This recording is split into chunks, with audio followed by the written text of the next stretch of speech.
day, ladies and gentlemen. We're just waiting for our cameras to catch up. And we have some technical difficulties. We'll be with you shortly. We just had the server quickly restart on us. So we will be here with some action in a few minutes' time. I'm just going to pop you back to the intermission screen for the time being. We'll be back shortly with qualifying for the Div 2 MX5s here at Sim Experience South Africa. We'll be right with you.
Okay, now we are officially on our way. The drivers are back on the server. We just had a quick little glitch.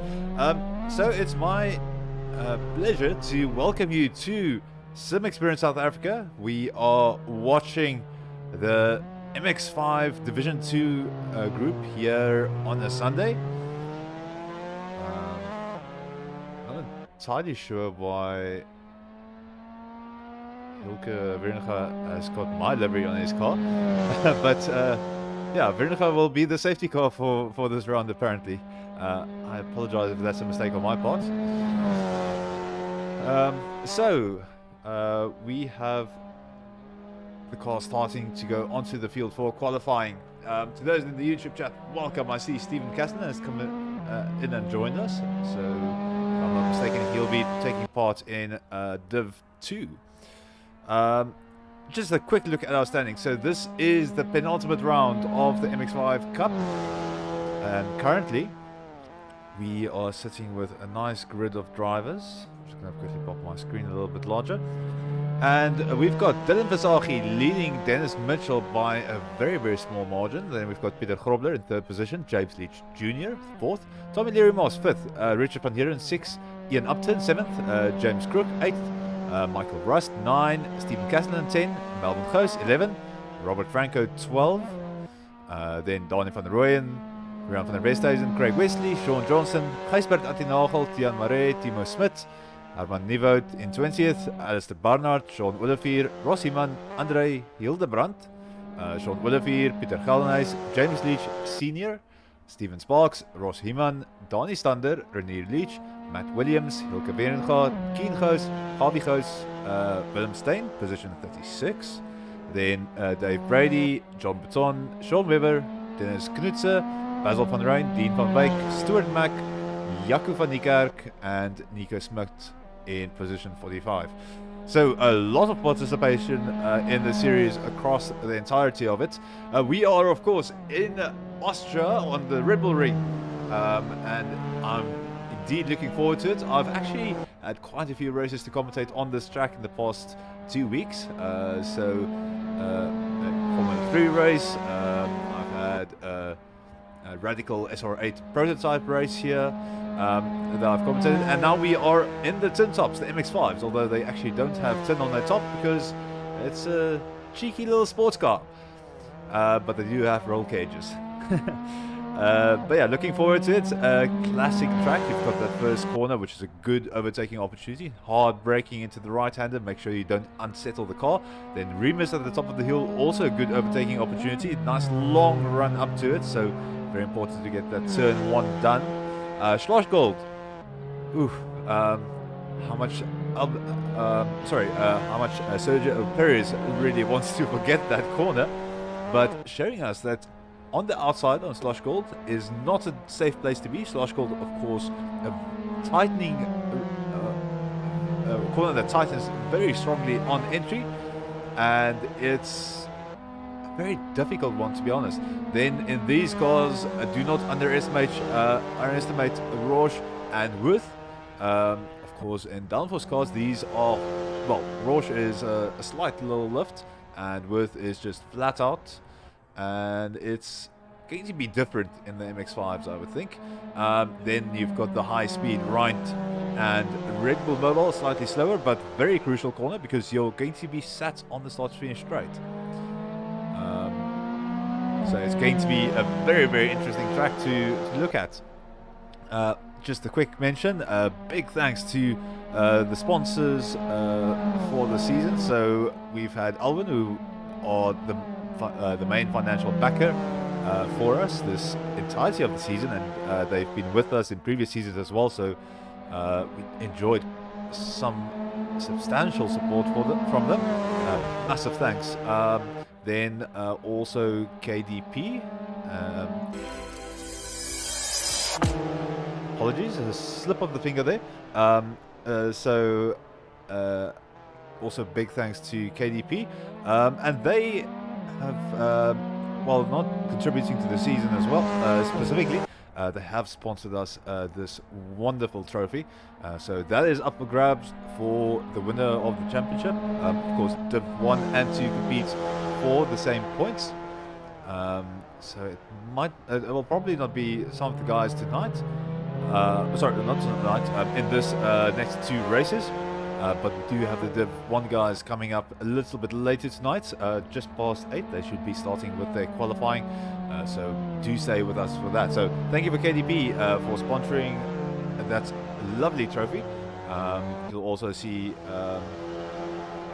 the owner of that business, Tom and Larry Moss. I think he's competing in Div 1 tonight. I'll have to double check. I didn't check him specifically, but yeah, it's been awesome. And then of course, there you can see on the side of the car, Skinny Media, that's Mornay Deploy, that does the video work for us, so that's amazing intro. I just love watching it while waiting for the stream to go live. That's also his work that he does, so thank you so much to him. But yeah, in terms of qualifying, we're still waiting for the timing screen to properly catch up with us. The joys of Assetto Corsa, and as I said, speak of the devil, it has popped up. So Michael Rust with a 152.956 up at top. There we go, Sean Olivier popping in just above him. Olivier being a very, very strong driver in the Div 2 field. And then we've got Sean Johnson in third place and Hilke Wieringa in fourth place. So I did mention Tom Leary Moss being the owner of KDP. Hilke Wieringa is our contact with Albin, and don't quote me on this because I might be wrong, but I think he's a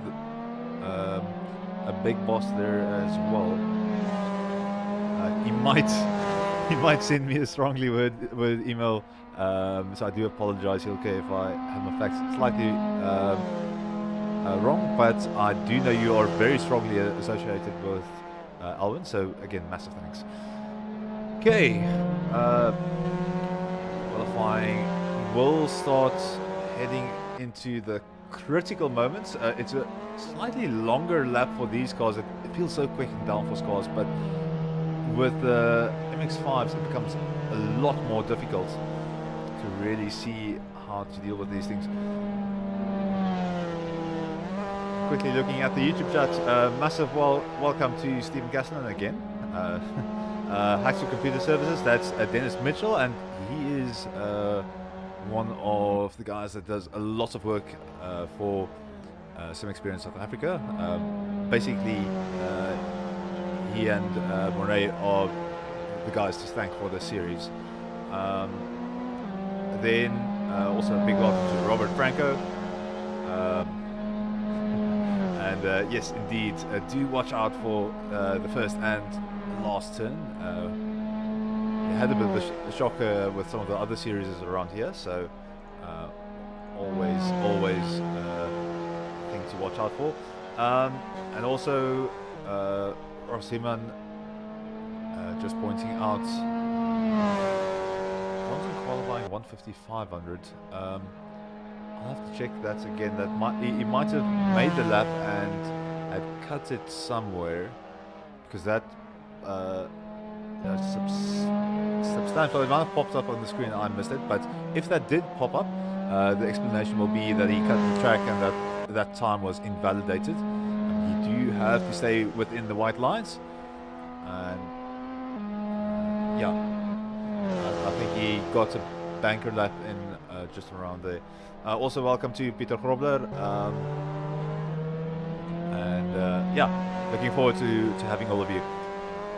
So 20 seconds left to go. Let's go see if there is someone on the track with something important in the works. So Michael Rust on our screen is actually already 2/5 on. He's probably the best prospect there. I'm sure one of you going purple in the middle sector, so he's definitely set a blistering time there on the board. But let's keep an eye on Rust here, because he is in a very good position to do something. He just needs to concentrate on these two corners. At the very least, he'll put himself in a safer position if there's a fast lap from someone like Johnson.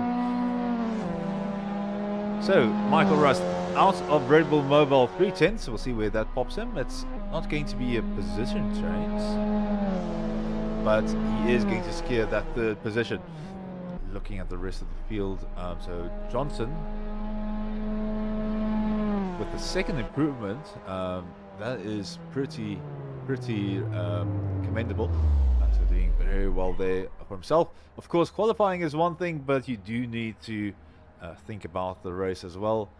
So some of these guys, while not as far up as they usually are, so Nagel usually is a bit higher, but I know there is a very good reason for that. I'll talk about it a bit later in the race. But qualifying seems to be done.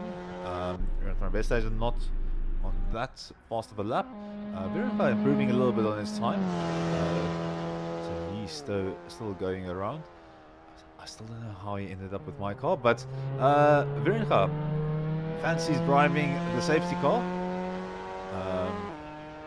So it's going to be interesting. It's probably the first race I've commentated that actually has a safety car in it.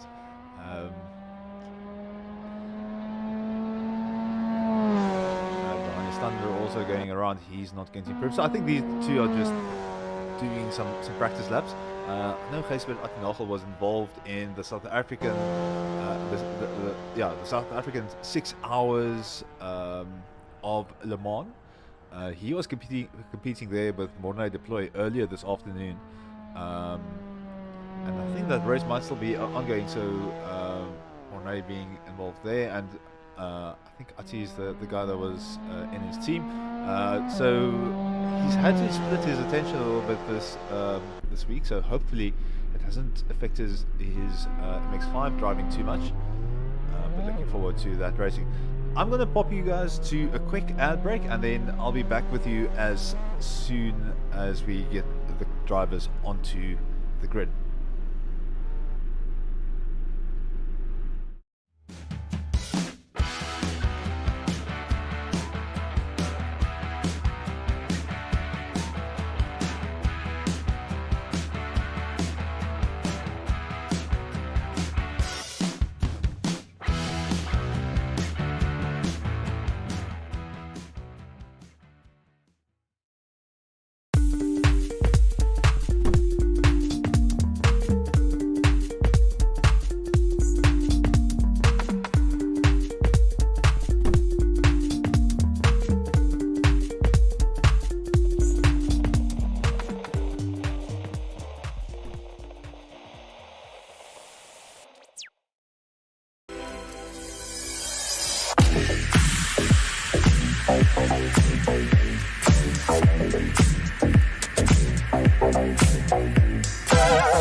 Welcome back, ladies and gentlemen. We've got the cars on the grid. We are ready to get going. We're just waiting for the race director to put everything into gear. So, just need to quickly get a few things in place for myself before we are ready to get going. Also, welcome to our regular, we've got Cleopas in our YouTube chat, and Melvin Close in there as well. So we're looking at his son Keen Close, sat on the grid. All the drivers very good of the engines, although I don't think we were watching Keen Close. All the drivers getting away cleanly. Sean Willifee in first position, and he's got a car there on his inside. Behind him, Keen Close and Michael Rust both battling it out up on the way to Remus. You would expect that this might come down to the braking zone. Willifee in a very, very comfortable position. Sean Johnson fancies himself a bit of an attack there, as well as Close and Rust gets up the hill through Remus and now falling in behind one another. You can see there Johnson and Close battling it out. Timing towers, yeah, still with me. So Rust getting the advantage there out of Remus. Now going through Schlossgold, all the drivers just getting through quite well. And then we've got Gijsbert Attinagel kind of leading a bit of a pack of cars behind him, so we're already getting a bit of a split on the pack. Slipstreams might play a big factor on this track, especially with such low powered cars. It's very important that you keep the momentum going with these cars, keep the throttle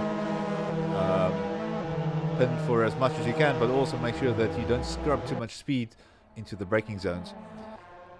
Andre Hildebrandt and Buerta next to him, Gavin Buerta, a bit of a new name.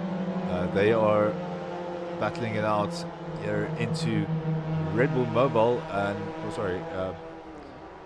into Rheindt, and then that is Hildebrandt getting ahead of Veronica. I'm not sure what's going on with the server. We should have more than just one lap in the race. So we might have some technical difficulties, but now we have Sean Willifee leading the race after the first lap in a comfortable position, and he just needs to keep that consistency up. He's got Rust and Close battling behind him, so he does have a bit of breathing room, but he needs to be able to open up that gap a bit more. 1 second after a single lap is already quite respectable, but he needs to be careful that he doesn't get caught up. Rust and Close in the meanwhile getting into quite close quarters for Schlossgold. Oh, and a little bit of a bump there as Close moves on through, as Rust runs a little bit slow on the exit of Schlossgold. So he is going to tuck in behind Close, and he's going to keep going. Behind Johnson, a bit in no man's land at the moment in fourth place. He's done well to keep himself positioned cleanly, he's going to be fighting through the rest of the race. So now Johnson and Hoos and Rust fighting it out a little bit here. So Hoos managing to hold onto his position, but he's run very wide out of Red Bull Mobile. Might be that the track limits there are a bit more favorable. And they are just duking it out here. Rust poking a nose on the inside, looking for an opportunity, not finding it. Now almost side by side, not quite, no. Up the run towards Remus. Rust just doing the best that he can to really keep up with Hoos. I do second Tian Marie saying that was a quick race. I do apologize. I don't know what's going on with the timing tower at the moment. Just make sure that we do have some additional software. So I'll just have to give you the time every now and then. So currently we have 14 minutes left of the race. So do not trust that timing tower, although it does show the relative positions quite accurately. And the drivers still have a bit of time to really get done what they want to do through this race. The man that wouldn't mind this race just ending right now is going to be Sean Willoughby, and he's just doing very well in lap number 1. So yeah, I'm just going to quickly answer there on YouTube for Dennis Mitchell from Hacksaw Computer Services. You did set up the server correctly. There might be some issues with the client connections, but the live timing that we have available to us, the additional logging, does say it's now 13 minutes and 15 seconds left. Timing tower does seem to be acting a bit weirdly. So, last lap, a 1:51.67, sorry, 69 for Keen Hoos, and he is starting to chase down Willoughby, having one ball of a time, and they will start getting closer to one another if he's going to continue at this pace. A full 9/10 or 8 and a bit on Sean Willoughby on the previous lap. So Willoughby in a bit of trouble if he doesn't get the foot down. And Keen doing the absolute best that he can to chase him down.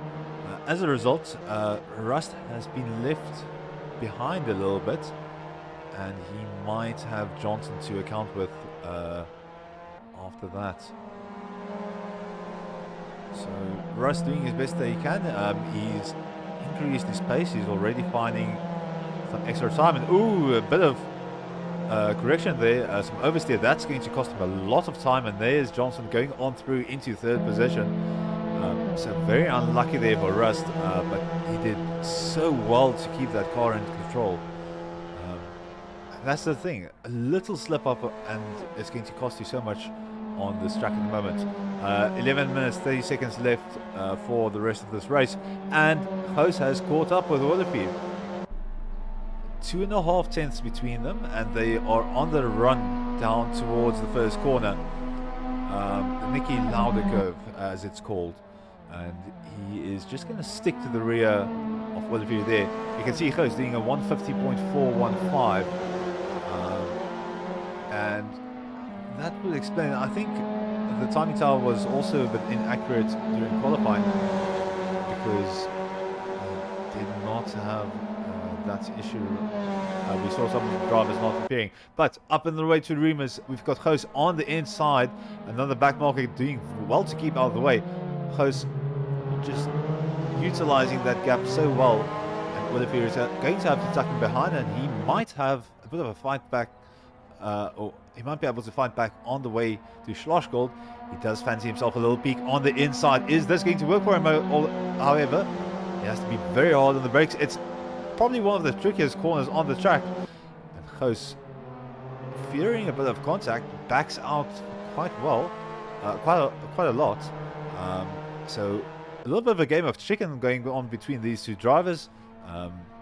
Willify really trying his best to regain that position, and definitely did work his way into it quite well. Goos is going to start to learn from this, however. It's going to be interesting to see how much space they do afford one another. Of course, both drivers don't really want to crash out in their position, so they don't want to take the other one out. I think Willify maybe just counted on Goos being a bit more cautious through that turn. Willify is the older driver between the two of them, so he does have a bit more experience. Goos might have just not been comfortable with the situation and thus had to back out. Still, that is a good amount of respect from the drivers, and I love seeing that. But further behind, Johnson is catching up with Rust. And he will be looking at the back of that car quite soon. Back out in front, I just want to see what these two do on the way towards Remus. Unfortunately, the timing tower being a little bit behind. And he just manages to keep ahead, although the exit out of Remus has been extremely slow, so Goos has not been able to capitalize on it. It seems like they got the same exit speed, and he's now just sticking behind that car. 8 minutes 41 seconds left. That's your timing reminder from me. So they still have a bit of a way to go. Also, a big welcome to James Leach in the YouTube chat, looking at the racing talent here, and just a nice, neat line there on the inside for Willify. Both drivers running so close to one another. King gets very, very close to the rear end of Willify's car. So he's starting to pull closer in that draft, but once he gets out of it, he doesn't have that much of an opportunity to get past. He really needs to slingshot through one of these braking zones, or just get a small mistake from Willify, and will be able to slip on past. Willify almost drifting the car there through Red Bull Mobile, and the drivers are now side by side. So this is going to be heading up to Nicolau de Curve. Goos on the grass, so he had to fall back behind Willify. And Willify just defending for all that he is worth. Now through the Nicolau de Curve, and both drivers settling in behind, or settling in single file. 7 minutes 16 seconds of the race left, and looking at the rest of the pack, not much happening. All the drivers have kind of settled in their spaces, and that's to be expected from Div 2. The drivers here are a bit more spaced apart in terms of their skill level, and this is still the inexperienced group of the bunch. So it is going to be common to find some drivers making mistakes going off the track, or making some errors. So that will definitely happen down towards the back of the pack. These two, of course, the exception to the rule, however. And that's not to detract from any of the drivers in the series at the moment. I mean, we've seen some excellent racing from people like Ati Nagel, Sean Johnson. Just quickly interrupting myself. Post looking again. He seems to be faster there through Worth, but just not able to get the move done there. But yeah, so drivers like Ati Nagel, Rian van der Westhuizen as well, proving his strength, especially on reverse grids. And again, Willify drifting the car around, and that's going to open the door for Goos yet again. Goos not capitalizing on it. You can see him lifting out there. Ooh, and I don't know what it is with that closing speed though. It seemed like Goos lifted off, but then suddenly the car just lurched forward. So So he's now stuck on the rear of Willefeer. Willefeer is going to run on the outside for the approach to Remus, although Goos getting the overtake done nice and cleanly on the straight leading up to it. So Willefeer is going to fancy himself another try here on the inside. It might have been a bit of a tactical switch, and he's gotten the upper hand. Goos going for the switch around, doesn't have the momentum on exit, and they're going to be side by side yet again. So now next up is Schlossgold, and this time Willefeer is on the outside, Goos on the inside. Are we going to see a replay of what we previously saw? What's going to happen? Side by side. We do have contact between the drivers. No car spun around, and they are still at it out of the exit of Schlossgold, almost side by side. I think Goos might be pulling ahead slightly, but now into Rouge. Willefeer has the inside line. The rear of that car is just on the absolute limit as he gets that power down nice and early. He's managed to pull ahead of Goos a little bit. And now this is the point where Goos is yet again comfortable. You can see that speed that he carries through Worth in the ensuing corner. That's given him the opportunity to pull side by side with Willefeer yet again. Willefeer and Goos now into Rind, although Willefeer pulling ahead again, so Goos backing out slightly. 4 minutes left of this race, so I think it's 3 or 4 more laps we will have left of the racing before we conclude this race. So Sean and Keen yet again, they do like going too wide on a lot of portions of the track, and I just want to keep that gap to Michael Rust behind them in the corner of my eye, because that is starting to close down a little bit. Willefeer now setting himself up for the inside of Remus, and Goos is on the outside. He just needs to be careful that he doesn't turn in too violently. You can see him taking a very, very wide line. Oh, and unfortunately spins off, and there is contact between himself and Rust. Unfortunately, Rust just finding himself in the wrong place at the wrong time.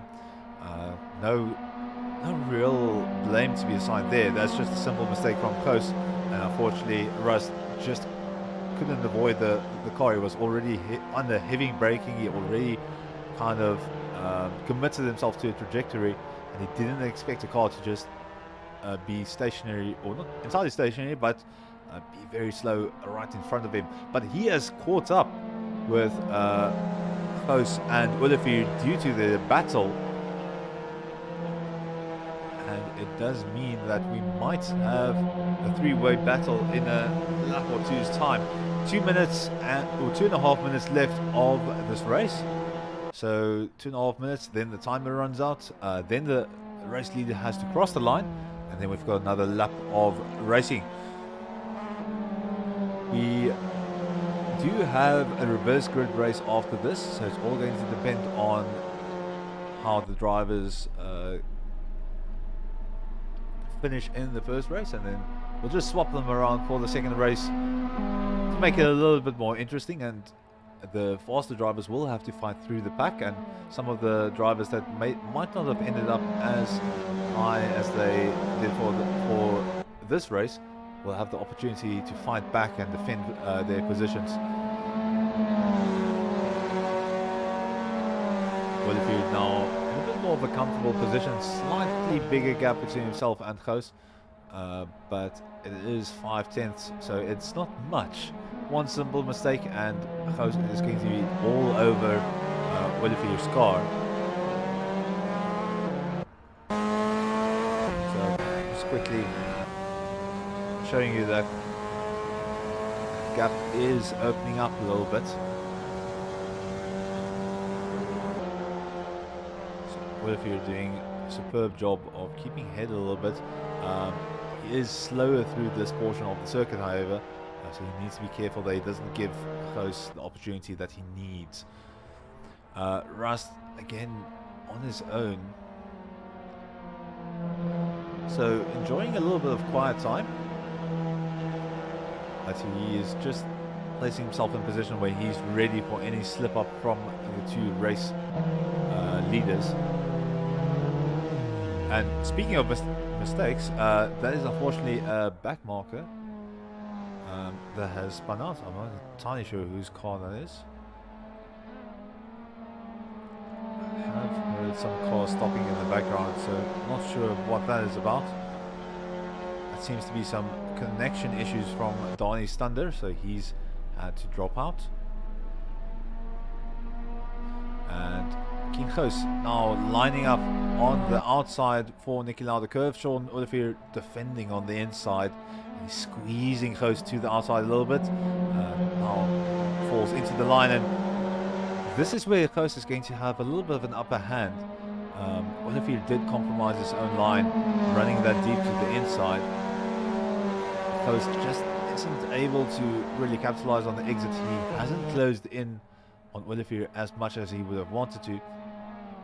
And now into Remus they go.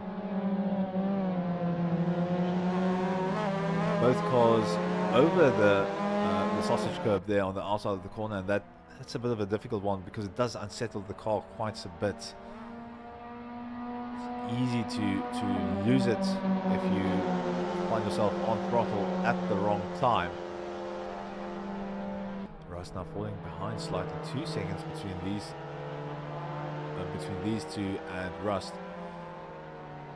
They are duking it out. So our timer has run out, and this will be to trigger the last lap. So basically 1.5 more lap of racing, and we will know our winners for race number 1. Olivier still neck and neck, keeping within 1 second of one another for a majority of the race. They need to be careful that they don't pull Rust into this battle of theirs. Getting a very, very good run down the hill. And once again, Sean Olivier goes defensively on the inside. It's almost on the middle of the track, giving ample of room for Goos, but there's nothing Goos can really do from that position. So Olivier making his car nice and wide, some superb defending there. Even if it is the basics of just maintaining control of that inside line, but he's not really given Goos too many options on the run up to Remus. And Olivier keeping good control of the car. Ooh, Goos getting very, very close to the rear of Olivier's car. They're almost making contact. It might have even, but it didn't look like there was a bump happening from behind. Goos just tucking in. Olivier staking his claim on the inside line for Schloss goal. And this is going to be tricky, but Goos is going to try and go for that switchback. He has gotten the power down quickly. They're going to be side by side. This is going to continue into Rouge. Olivier does have an inside line, so he does have a bit of an advantage here. You need to be very careful on the outside here. You don't want to get a car pushing out in front of you. So Goos is going to tuck in behind.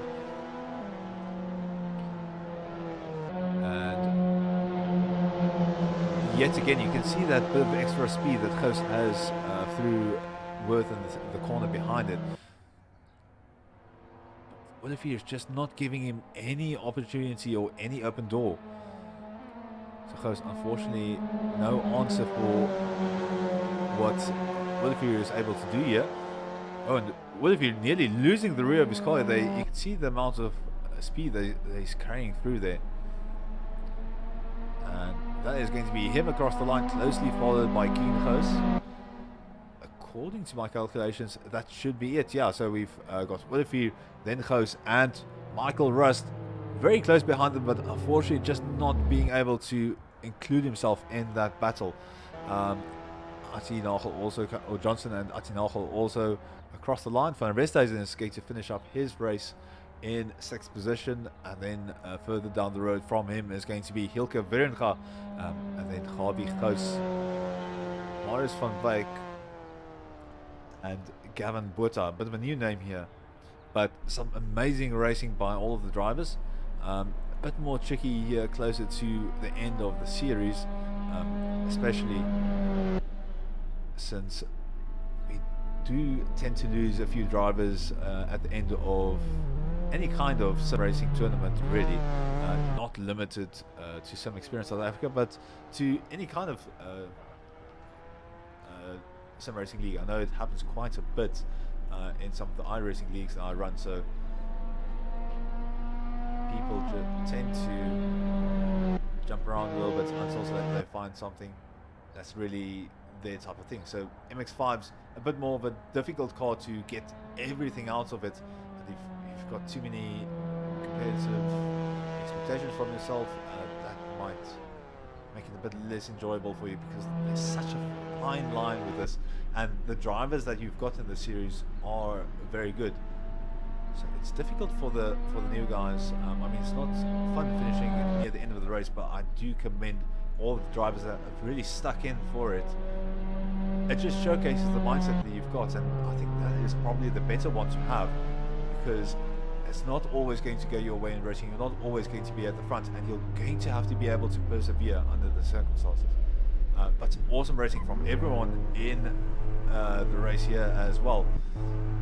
And we will be going to a small ad break, and then the grid will be swapped around, and we'll see how Gavin Buerta looks in the start, and next to him Marius van Beek will also be sitting up front there, although I do apologize. I think Hildebrand might actually still... No, something weird was going on there. So if Hildebrand doesn't have technical issues, then he will actually be starting us out on the grid in front. But yet again, a massive well done for everyone finishing, and also some good battles there at the front of the pack. So after Buerta comes across the line, or gets his car going, I'll send us to a quick ad break, and then we will be right back.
Welcome back, ladies and gentlemen.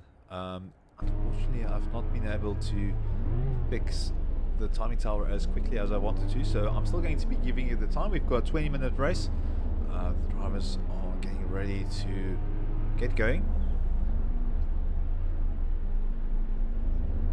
Then we've got Marius van Beek there sitting right on the inside line. Starting to rev up their engines. We are ready to get going. So we'll see the lights at as soon as we possibly can. Drivers get away quite cleanly. I'm definitely not sure what's going on with the U. We had no lights, but the drivers are off, and they are on their way on the run to Nico Lauda. And I think that is Marius van Wyk getting away so nicely. Oh, and we've got a car spinning out there behind. I think it might have been, I will not be able to tell you, but Botha and Van Wyk side by side on the run up to Remus. They are going to start duking it out, although Gavin Botha able to run the pace up the hill there behind them. Sean Olivier, Gabi Goos and Keen Goos, the three cars there. Sean Olivier already up into very good position. Our timing tower has frozen completely, so unfortunately we are just going to be running off visuals. Gavin Botha, very solid position out in front, closely followed by Marius van Wyk, and then behind him we've got the two Gooses, Keen Goos and Gabi Goos. Not sure what happened to Olivier there. He seemed to have dropped behind substantially, possibly a mistake on his side. Marius van Wyk doing a superb job holding on to this second position, and that is Botha off the track. He made a mistake into the corner, and he's just spun his car out wide.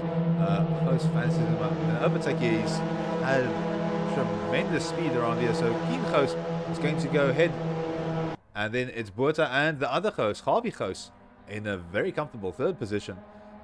He's going to fancy an overtake here on Van Wyk. He's going to go on the inside. There's going to be a bump contact between the cars, and that is unfortunately Marius van Wyk shoved off track. I do apologize, the timing tower on the screen is not updating as soon as it should, but that is Gabi Goos waiting for Van Wyk to at least get back on the track, and he's got going again. Unfortunately they're behind. That is Botha still having a bit of a rough time. Out in front, that's going to be Keen Goos.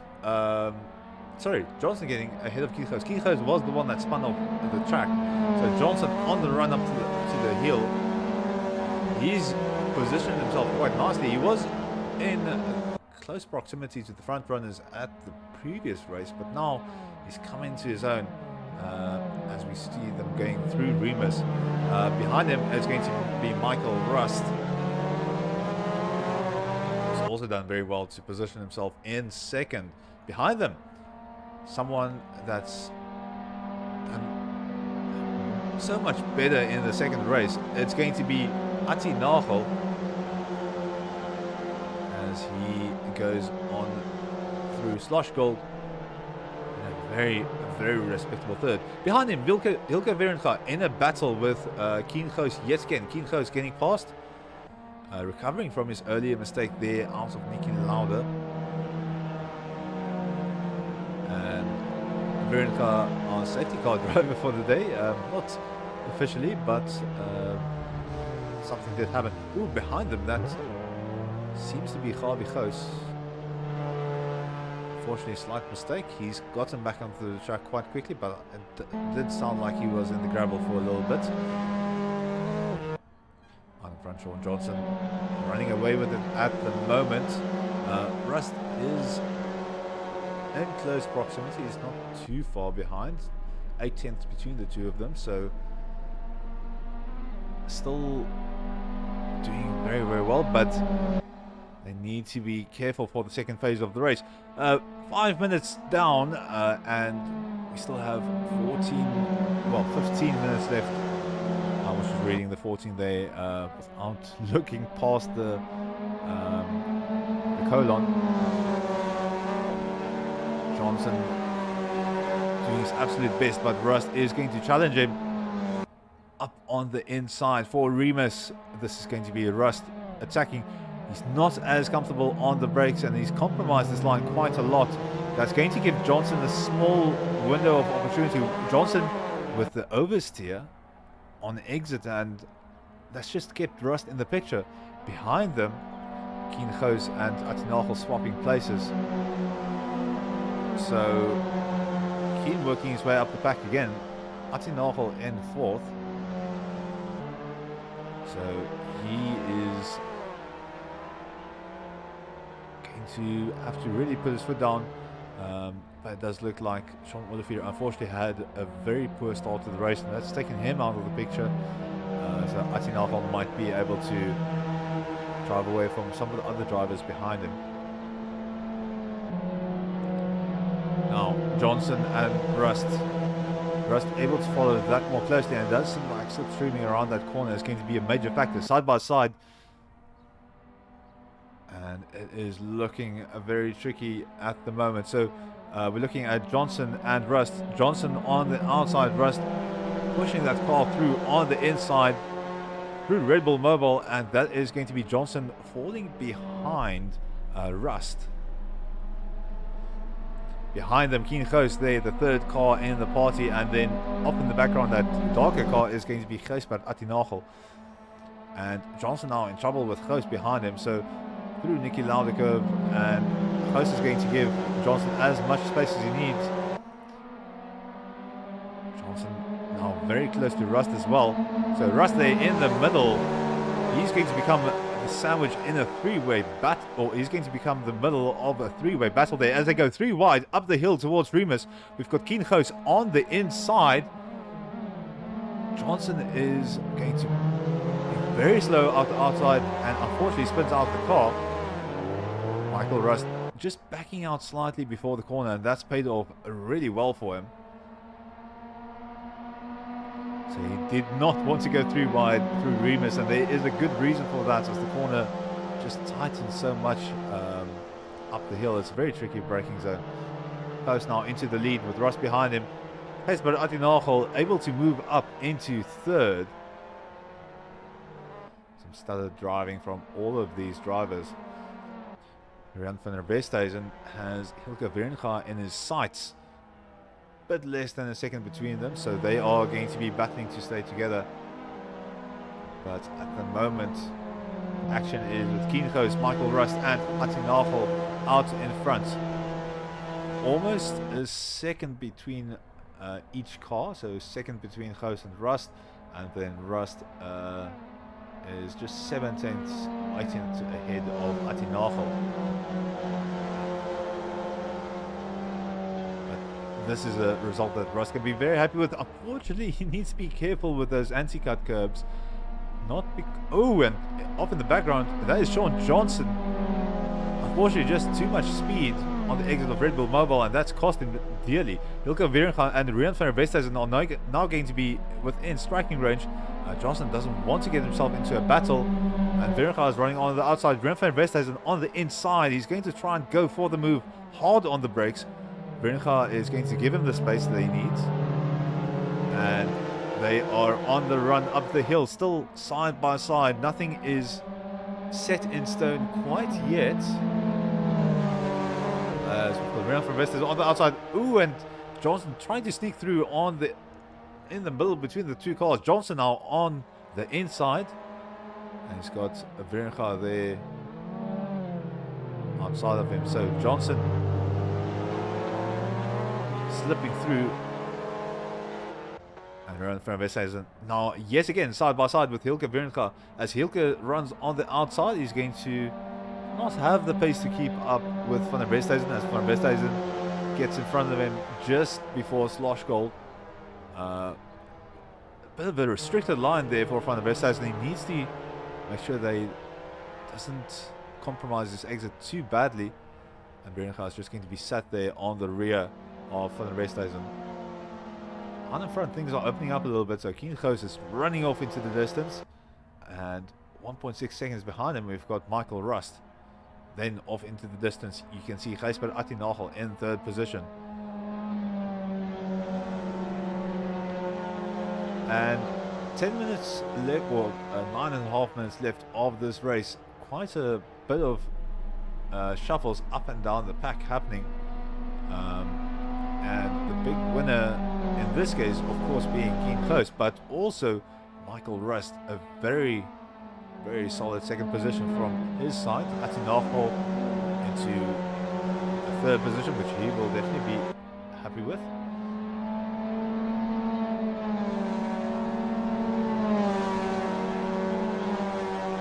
As they run up the hill towards Remus. Olivier is also starting to pick up the pace there at the back. He had a rather rough start to his race, so he is definitely not on the pace as these guys in front. Just quickly having a look around, and Rian van der Westhuizen is actually fighting his way up the pack. So he's got Johnson set in his sights, so you can see that 1.2 seconds between them. So he's looking for a good opportunity. You can see already finding 5/10 on his lap. He's really pushing it. Although it might not be enough to now keep up with Johnson. Johnson also getting the foot down. And that might put a bit of a damper on Johnson's advance. As you see that gap slightly opening up a little bit yet again. So all around already a pretty rough race. But some good driving from the drivers as per usual. It's just been very tricky in terms of keeping it consistent. These are quite fast corners, but you only have a mechanical grip of the car available. Fastest lap for Keen goes into the 150s, so 150.805. Pretty quick. If you ask me, I'll definitely not be able to do any better than that. Probably not even get close to it, to be honest, but Kho's definitely proving his mettle while he's punching out those quick laps. But the rest isn't falling behind as quickly as the times on my timing screen might have suggested. So he's still rather close. You would have expected the gap to open up a little bit faster, but he's giving it his utmost best at the moment. Keen Kho's and Michael Rust now side by side into Rouge. Well, I say side by side, Rust moving on ahead of him. Not exactly sure what's going on with Keen Kho's car. He might be looking at saving some petrol. Shouldn't be too worried about it though. It's 6 minutes left of the race. So we'll see what's happening there. I do apologize that I haven't given you an onboard yet, so we'll give you one of the lead battle as we've got Kho's chasing Rust down the main straight. Rust with a comfortable lead at the moment. Kho's deciding to rather get into the draft of his opponent and formulate a plan from there instead of being a sitting duck closer to the end of the race. So it might have been a bit of a tactical move to get into a drafting position where you can plan an attack. Just a quick look at the YouTube chat yet again. Massive welcome to Craig Wesley saying well done SRAC. We've got Yvonne Castellan saying good luck to everyone. And then Stephen Castellan is in there as well, also wishing the drivers the best of luck. That's all my friend. Also thank you for making another visit. Shouting for Mike, and I would assume that's going to be our race leader at the moment. I don't see another Mike in the server, so Michael Rust just doing the best that you can to keep the car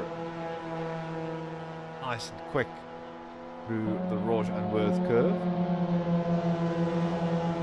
Close now a second behind.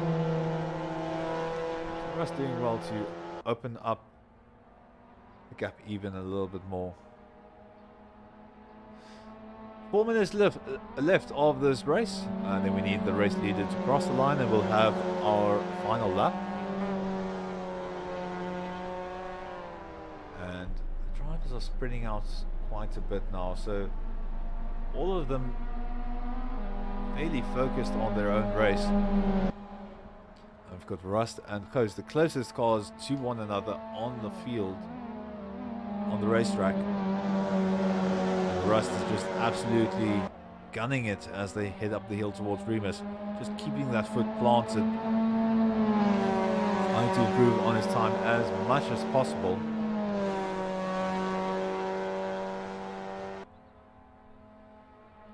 And now into Remus. Not too much of a difference there.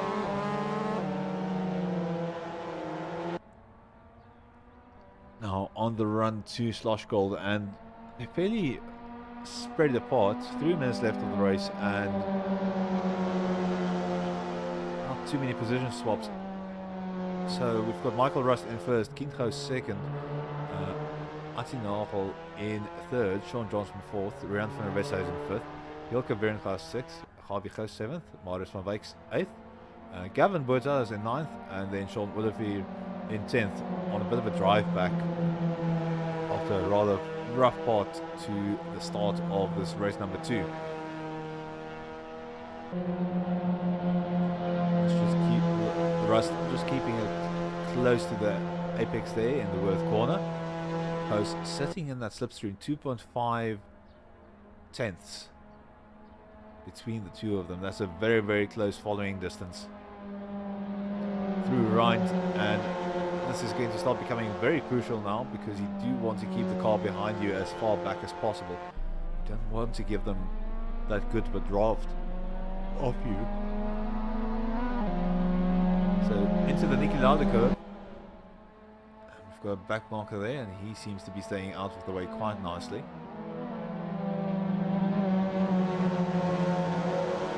Russell Close still getting through the line in single file, so no challenges as of yet. All of them fairly relaxed, trying to keep the positions that they earned. No one really able to challenge too much. 1.5 minutes left of the race, and the drivers are going to cross the line. So they're definitely going to have the time run out in the course of this cut. Sorry, I apologize, I have the wrong part of the track in my head. 1 minute left, and we've got Rust going through Slosh Gold. So if they can't make it to the start finish straight within 50 seconds, we're gonna have 2 more laps of racing after that. But if they are slow enough that that time runs out by the time they get there, we are on our final lap of racing.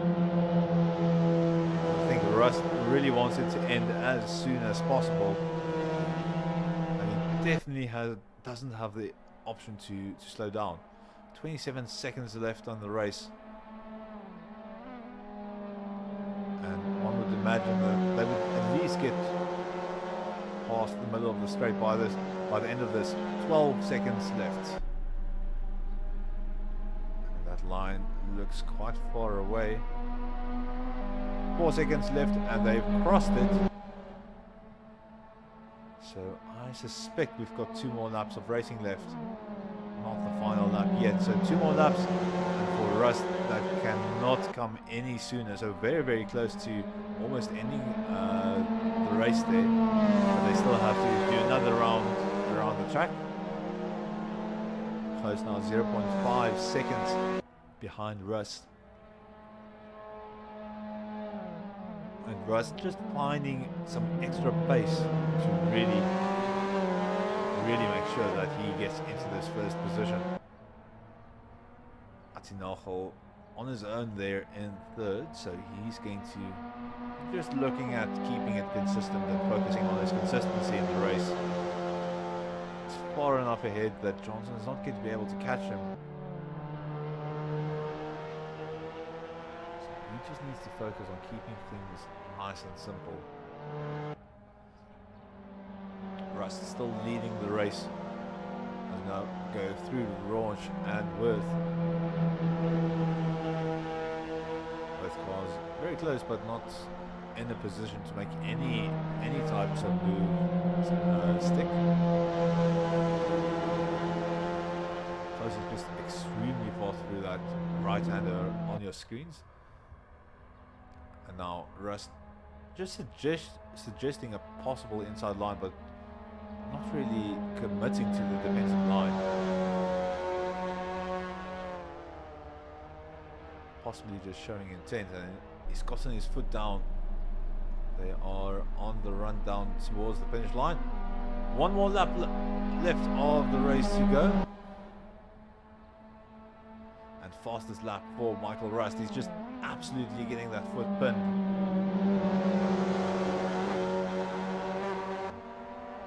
Taking fastest lap by well, not one, but by 10 100ths of a second. So Keen very close in terms of pacing. Close just sticking to that rear of that car. It's not finding any opportunities to make it work. So he might wait for an opportunity through Worth or something around the area. He doesn't want to overtake too early in the lap and then become a sitting duck by the time he reached the straights again. So you do need to be a bit more tactical about how you approach this. Right, we're on our final lap. Fastest lap now goes to Sean Willoughby, who's just absolutely flying at the rear of the pack. He's got a bit of open air around him. And he is doing 150.159. Extremely quick. Close now, catching up to Rust and pulling towards the outside for right corner. Rust is going to be on the inside and he's going to have control of this line, but he needs to be absolutely perfect through the next corner, so keeping an eye on them. Rust leading close here on the run down to the start finish line, and that's going to be Rust just inches ahead from Keen Goos, and that's as close as he will get to a photo finish in such a small field. But some stellar driving from both of these drivers. Ati Nagel, he's going to be happy with that third position, most definitely. Sean Johnson in fourth position. Real van Resta is making his way towards right. And the Red Bull Mobile curve. Not taking any chances, being as consistent as he can, and coming across the line.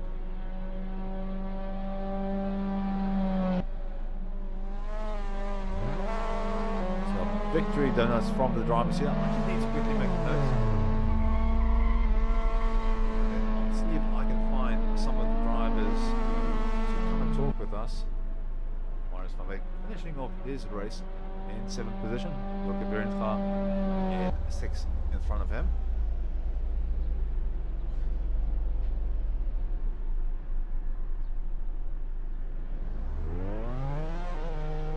So last driver around the track, that's going to be Javi Goos, just making his way through Red Bull Mobile on the run down to the finish.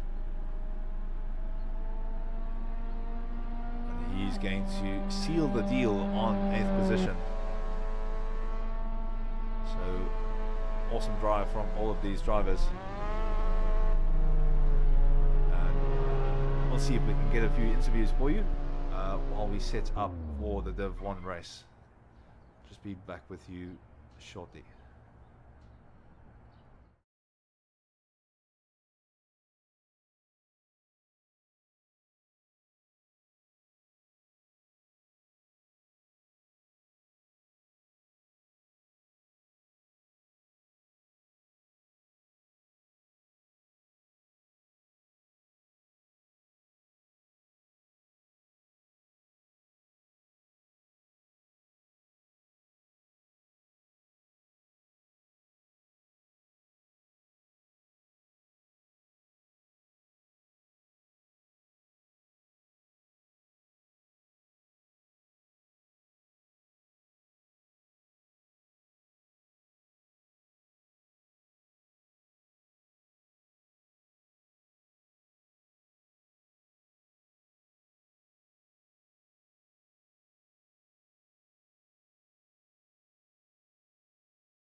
Welcome back, ladies and gentlemen. I've got Gijsbert Attinagel in the interview room with me. Uh, some of the guys noted it's a bit difficult to prepare yourself for an interview after you've already been racing seriously for the entirety of two races. So thank you so much, Atti, for joining us. Um, you've been quite busy today, haven't you? It's been a busy day, Johan. I saw you earlier running in the 6 hours of Le Mans, and now you're doing MX5s here. It's probably quite a challenge in your preparation for the week, and you've done very well there in the second race, getting up into third position. So you're probably very happy with how things turned out, especially given how busy you've been. Yes, the second race was nice. First one, getting out of the LMP2 into this MX5, it's a completely different car. So the first race was difficult, getting the adjustment in and the eye in on the MX5, but the second race went better. That's always good to hear. Um, and then there at the start, it looked slightly chaotic. I think that was what if you're having a bit of a tough time there.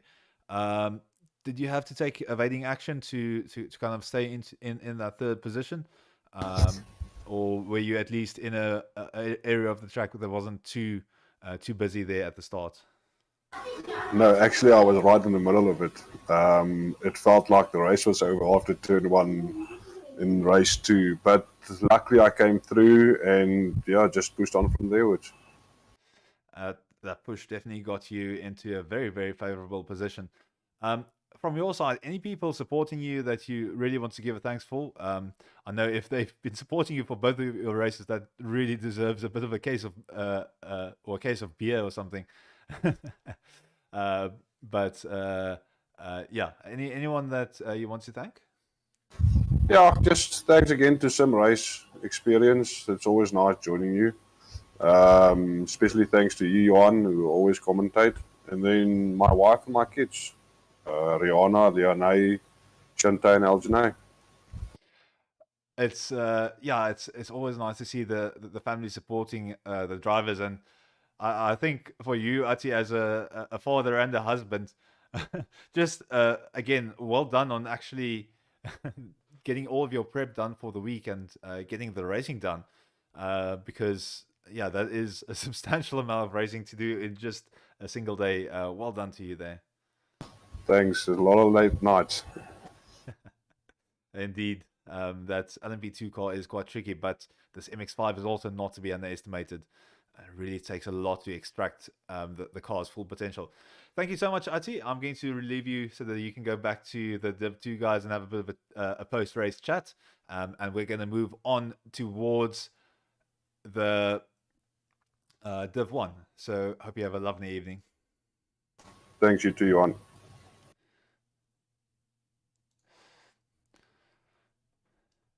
So that was Ati Nagel. We've just finished up with the practice for Div 1.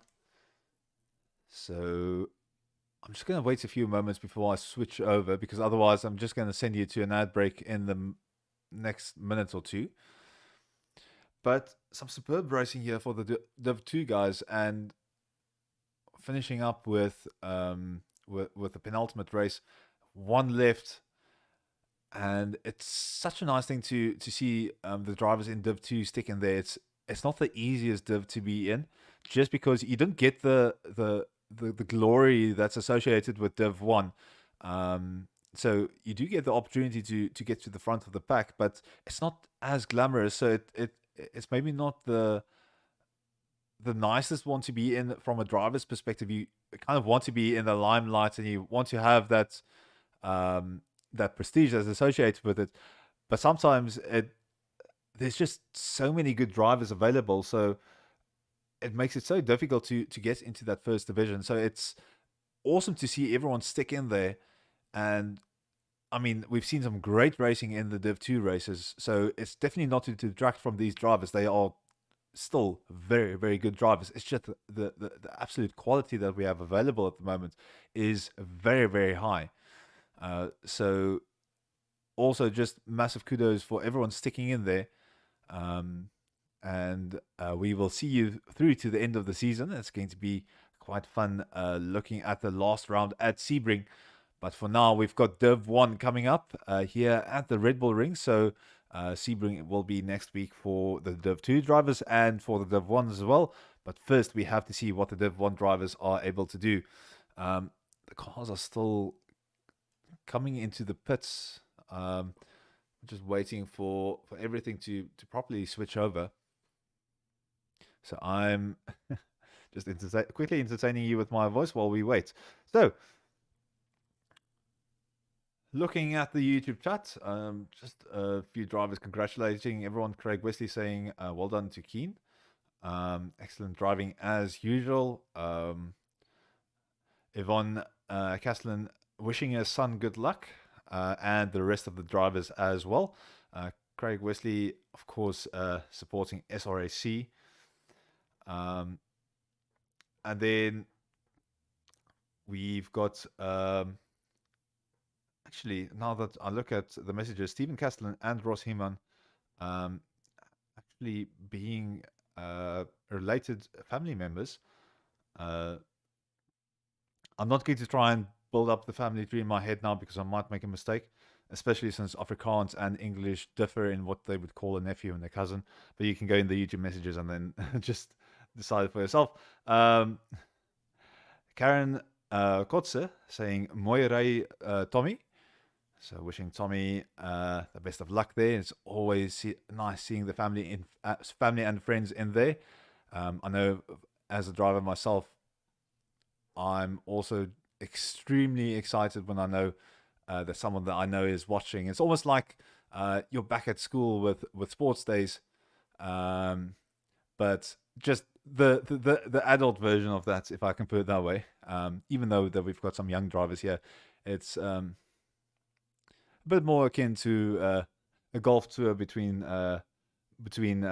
buddies at a club or something like that. Also need to mention that sim racing is probably as expensive as golf when you look at the equipment costs. So, yeah. Let's compare it to golf. Just 40 seconds and we'll have qualifying kicking off for the Div 1 drivers. I just want to take a moment again to say a massive thanks to Alwyn, a massive thanks to Skinny Media and Mornay Deploy. A massive thanks to Tommy Leroy Moss from KDP. And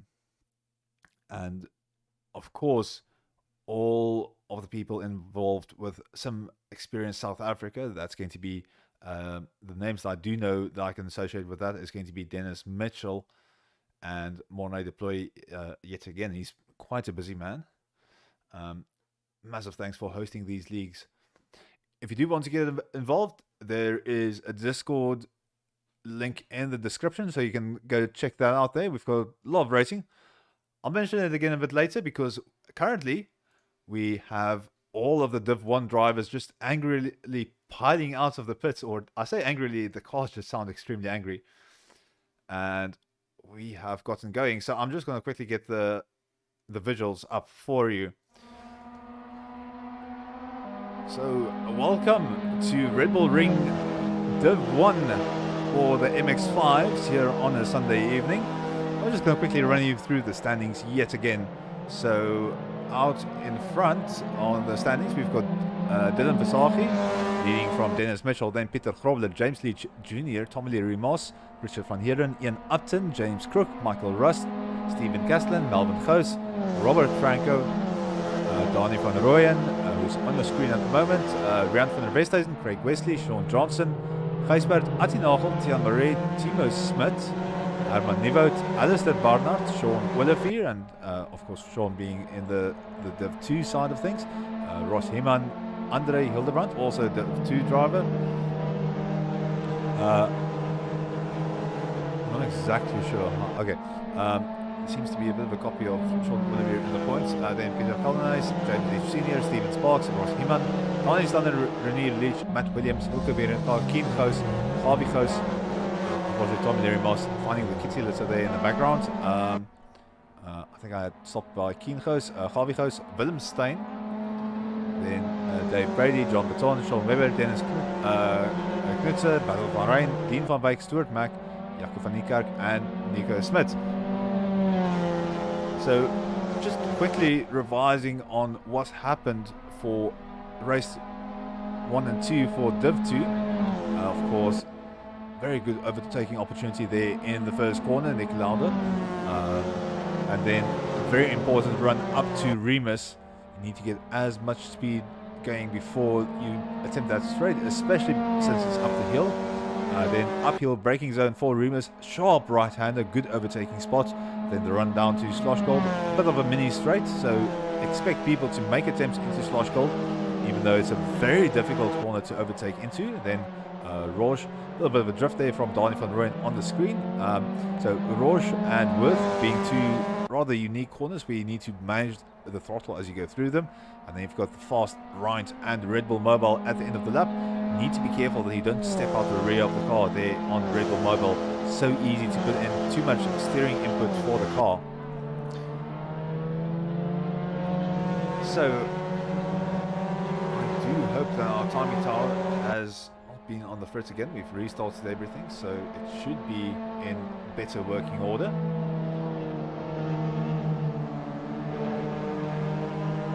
Just quickly waiting for my timing software on the side to update as well. So we're of course going to have to wait for the in-game screen to catch up with us, but we've got Renew Leach finishing a time of 2:11. Actually, all of the drivers above 2 minutes, so still a bit slow.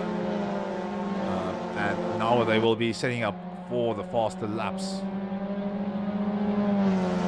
So again, it takes almost 2 minutes on a fast lap to get through this lap. It takes even longer if you're coming out of the pits. So and that's, it seems like the track limits for that turn number 1 are a bit unique, and that's allowed the drivers to really run wide into the corner. It's going to make for a very interesting approach.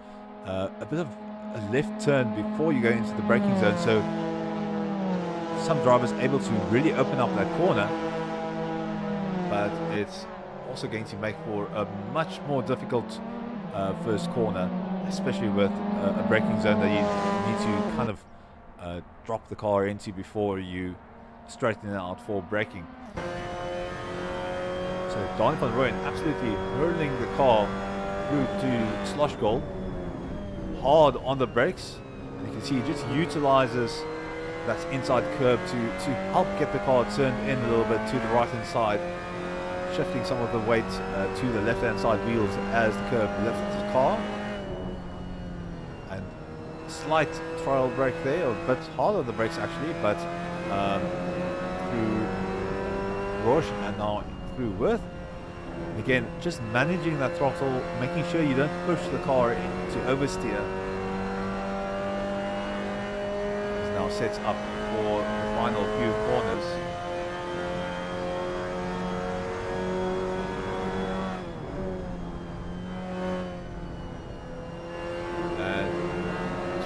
Good job of keeping his speed up, although he's struggling a little bit. He's lost at least a tenth there through the last 2 corners. And he's going to be able to get away with a 151.531. That's not going to be on the pace of the front runners at the moment. Stephen Castlin currently sitting out in front with a 150.427. Next is going to be Dennis Mitchell, doing a 150.720. Castlin might have an answer to keep him a bit further ahead as he finishes up his current lap. So he's got a 10th in hand, and that's going to pop him up even higher, well I say even higher, into a bit more of a scary position with a 150.276.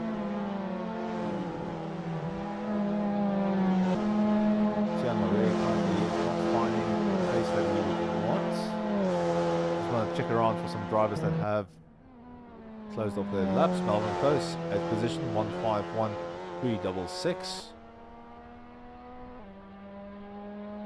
And Ronnie van Rooyen not finding the time they would want, unfortunately, off the track. Vasari 3/10. Ross Heeman, right on the cusp of things. Not able to really find as much space through a Rouge as he would want, through Worth, just sliding that car a little bit. He's unfortunately lost a bit of time there.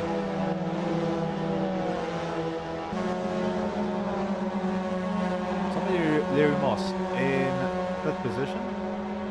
He's also working on improving that time.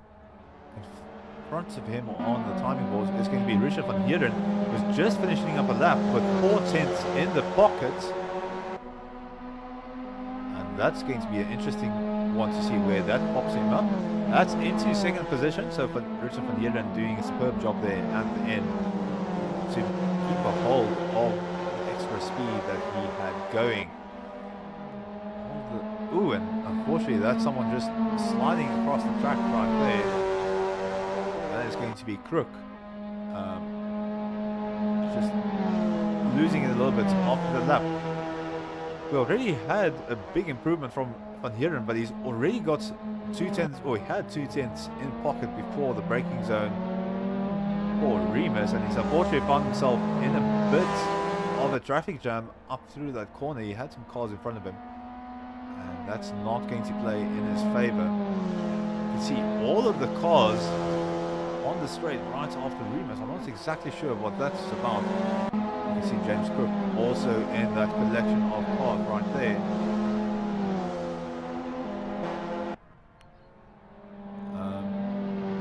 Leach Jr. still on one of his laps, I would presume. Ronnie van Rooyen in 12th position. He's struggling with the car a little bit on this track. He has a bit more pace. It might just not be his track. Robert Franco, 3/10 in hand as he goes down towards Schlossgold. Nice hard on the brakes, keep the car in on the turn. And now it's going to be the challenging part of the track. This is not as easy as it looks. Even though you're not hard on the brakes, it's not hard braking zone. It's even worse because you need to manage the throttle and keep the car from sliding. So it's pushing the car to the absolute limit and holding it there. It's not as easy to do in these cars, because one step too far on the throttle through Rouge and you will be spinning out. Pasaki jumping into 6, 151.208. Franco very deep on the inside there. 3/10 he had in hand, unfortunately losing it as he's currently battling one of the cars for position. Not exactly sure who's next to him there. That was Craig Wesley that he was in a battle with. Of course, in qualifying with everyone on the same part of the track, everyone does have an equal right for a fast lap, so it's up to you to position yourself into some clean running space on the track. James Crook has gotten his car running again. I think I might have seen a bit of a slip up on the times. Tommy Ramos also struggling with his current lap. Sorry, Franco is still in the pits. James Leach Jr. absolutely sending it across the curb there through right. Proving is a fairly quick one, jumping to the pits. He's not happy with that lap. Pierre Marais also not getting the car going as well as he wanted to. Qualifying is over, so if you jump to the pits now, if you go back in, that is it. If you finish your lap, that is it. So we'll dig around and see if we can find someone on a bit of a screamer. Well, not entirely a screamer, but Richard van Heerden, right on the cusp of it. He's got a car in front of him, so he's not going to find the speed that he would want. So, and unfortunately losing it. He's almost into the pits there. There's Mitchell coming across the line. Very, very minor improvement, 110. It's not going to do him too well. Into the pit goes Crook. Heidwanger, almost 4/10 in hand. This is going to be a tasty one for him. Just at the rear of the running pack of cars. That's just enough space to get those 3/10 improvements. So Leitwanger jumps up into second position. I completely missed Stephen Castellan jumping into first. So Stephen Castellan sneaking into first there, doing a superb job. So front runners for the race currently are Castellan, Leitwanger, Van Heerden, Mitchell, Crook, Moss, Kasaki, Leach Jr., Franco, Goos, Mare, Van Rooyen, Leach, Iman, Upton, Van Niekerk, and Wesley. And I can't really see any improvements from the drivers currently on the track, and I don't think those laps will count anyway. So they will probably be coming in, and we'll jump to a quick ad break. Again, on the YouTube chat, feel free to send a shout out for your favorite drivers, show your support. Then yeah, massive welcome to Basil van Rijn. Hoping for a clean race, and I do indeed.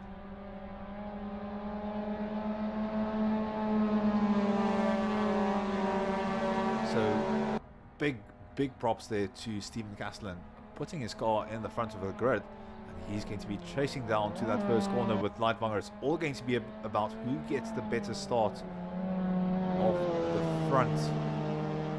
Saki going for some practice laps. I think we might have just gotten everyone in. So I'll send you to a quick ad break while we wait.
Welcome back, ladies and gentlemen. We are on the grid, ready to get started.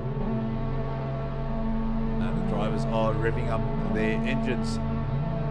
So we've got Stephen Castellan sat there at the front, then Leitwanger to the left of him on your current view. And they will be making the run down to turn number 1. Then behind Stephen Castellan on the right is going to be Richard van Heerden, and to the left, Dennis Mitchell. The lights are up. Waiting for the lights to go out. Race director has given the go-ahead. All 6 lights are on.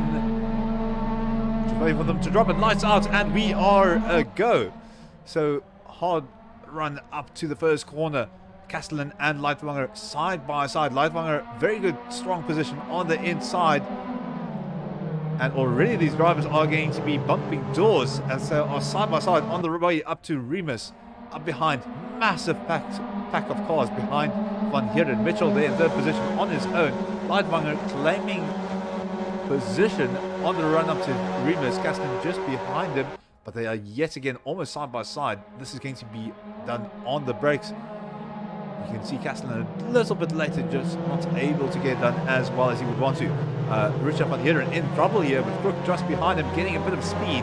Behind Crook, you can see the purple car of Tommy Leroy Moss from KDP. So he's also running quite nicely there. Further behind, Fasaki right on the rear of Tommy Leroy Moss. And he's going to be challenging him. Melvin Goos on the inside for Sloshkol. This is going to be dangerous. And both drivers keeping it clean. Massive props there for Team Leach, for Leach Jr. and Goos out in front of them. That's Richard Van Heeren and Crook side by side into Roche and into Worth just in front of them, side by side still. This is such a difficult position to be in. They need to have absolute control of the cars, and that is going to be Crook slipping out in front. Tommy Leroy Moss taking the draft along with him, but not finding enough pace. Fasaki holding on to his position. Out in front, Leitwanger, Castellan and Mitchell in a strong little battle here between the two of them. We'll come back to that slightly later. Next, side by side, Goos and Moss.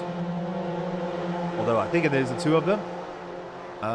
No, Goos and Leach Jr. Sorry, apologies. Contact between the drivers. That is Melvin Goos spinning out, unfortunately. Moss a big winner from that. That's going to be Melvin Goos and Leach Jr. unfortunately off the track. Upton dropping behind a few positions. Needed Leach and Tian Marie in a strong battle there. 3 wide on the run of the hill. In the background, one of the cars spinning out. I think that might have been Van Nico. Leach now going up the hill in front of him. Franco and Van Rooyen side by side. They've got Moss just in front of them. And he is possibly going to hold up Van Rooyen. And Franco is going to try and slip by. Doesn't get the speed on exit. He's going to be fighting there with Van Rooyen just behind him. Contact between the two drivers.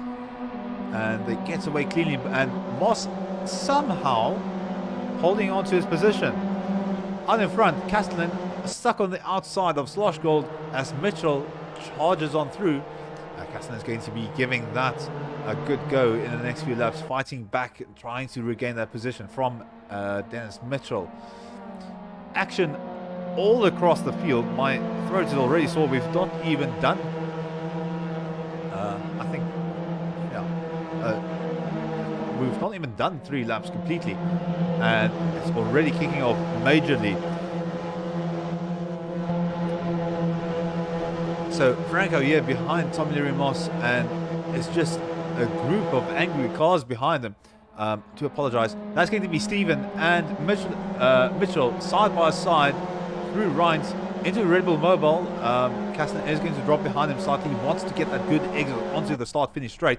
And behind him, Van Heeren has also caught up 3.5 tenths right behind them. So Castellan is going to want to get a move on. Leitwanger doing a 150.810. First driver into the 150s, and he's opening up a very comfortable lead. And this fight behind him is giving him some space. So on the run up to Remus, Van Heeren is going to give Castellan a bit of a headache here. Castellan now solely focused on defending. Further down the back, Robler and Heeman fighting it out for 11th position.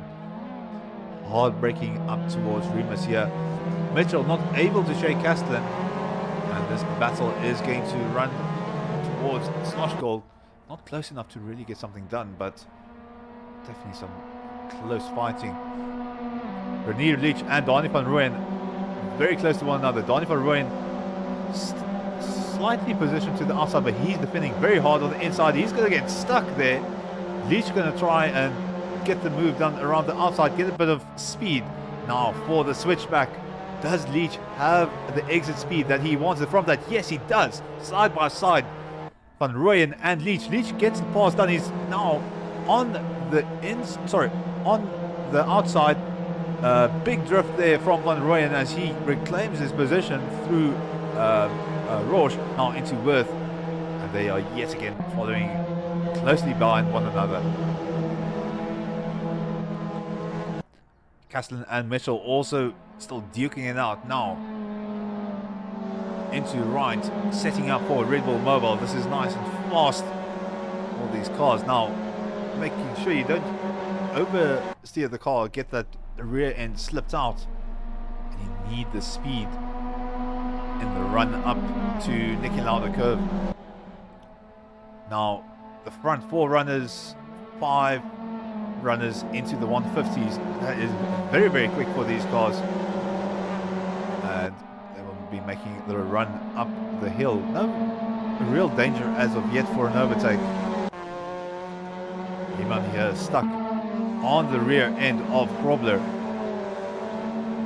In the run up to Remus. You can imagine he fancies a chance here, and he does.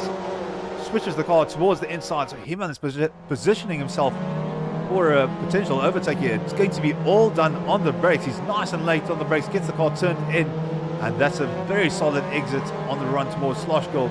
So he's going to have Grobler now sat behind him, and he needs to keep it nice and consistent. Van Rooyen still ahead of René Leach behind him and slightly opening up a gap.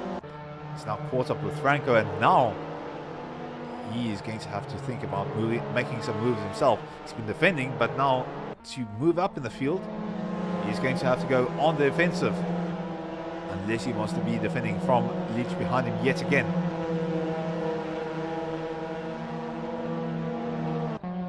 Van Heeren catching up with Castellan a little bit there, at the front. Castellan now in danger here in a fight for 3rd position. Behind them, you can see Van Rooyen and Franco neck and neck. 2.5 tenths, that is extremely close for these cars.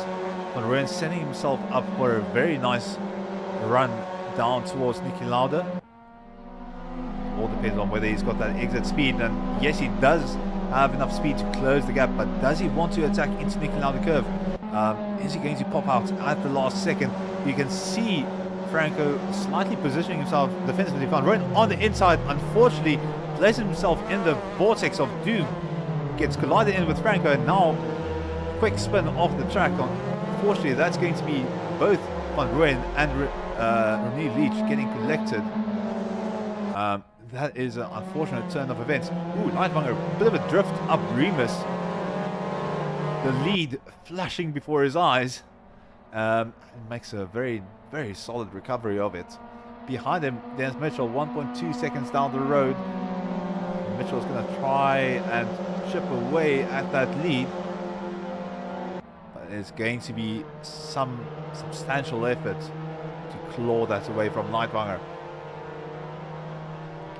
Castellan has also gotten himself out of immediate trouble, so he still has 5 tenths behind him. I might have spoken to you soon, actually.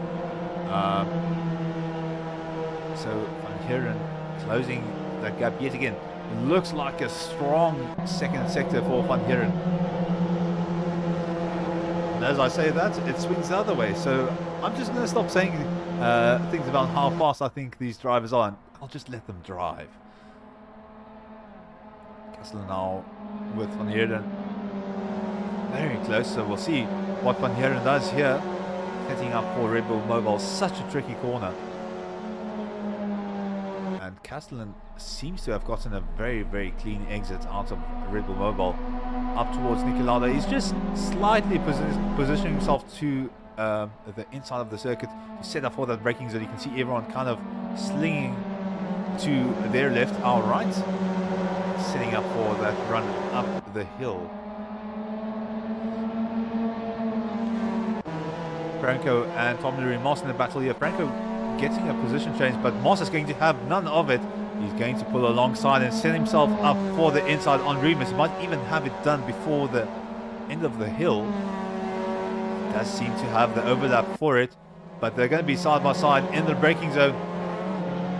Moss, ooh, and that's very, very close. Wow, Franco doing a superb job of keeping from contact there as the cars veered towards one another in the braking zone. Side by side for Slosh Gold. Franco on the inside. This is going to be a difficult one for both of them. this is probably one of the most stressful corners to really launch an attack from. And ooh, that is going to be Franco squeezed on the inside. No there might have been a little bit of contact, but Moss did give him the space. He just really caught him off guard there. I don't think Franco expected Moss to go that close to the apex of the corner, and they nearly came together quite badly. Moss now dropping behind Franco a little bit, but they are still going to be side by side on the run towards right. Moss on the outside, and Franco still finding himself on the defensive line. That's going to be very, very, very tricky for them. You can see Moss opening up the corner. Franco very restricted. And such a fast corner. That's going to be Moss with the pace around the outside. Is he going to be able to keep the car in control? Oh, and this battle is still going on. We have the leaders closing down on one another, and I don't want to look away here. That's going to be Franco deep on the inside. And Moss might get the corner shut down on him right here. And that is going to be Franco pulling out ahead. And the battle will be right where we started the lap ago, with Moss stuck on the rear of Franco. You can see Franco is now learning from his previous lap. He's running defensively on the inside. Moss is going to have to go around the outside. And, ooh, that is a very restricted line for Franco. He's going to have so little speed. Almost gets the car too much towards the outside as he jumps over the curb, and Moss has got his car through. So that's going to be that battle for the time being.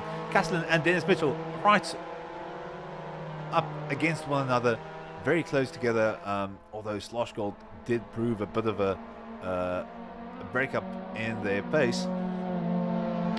But we now have Leitwanger, then 7 tenths, then Mitchell, then 5 tenths, then Castellan, then 5 more tenths, and it's Van Heeren. So all these drivers within quite close visual proximity to one another. You can see there, Van Heeren just has a tantalizingly close a car of Castellan just in front of him, and you can see the race leader from his position. So he is in a good position. Crook joining the battle as well, just behind him. So 5 front runners extremely close together.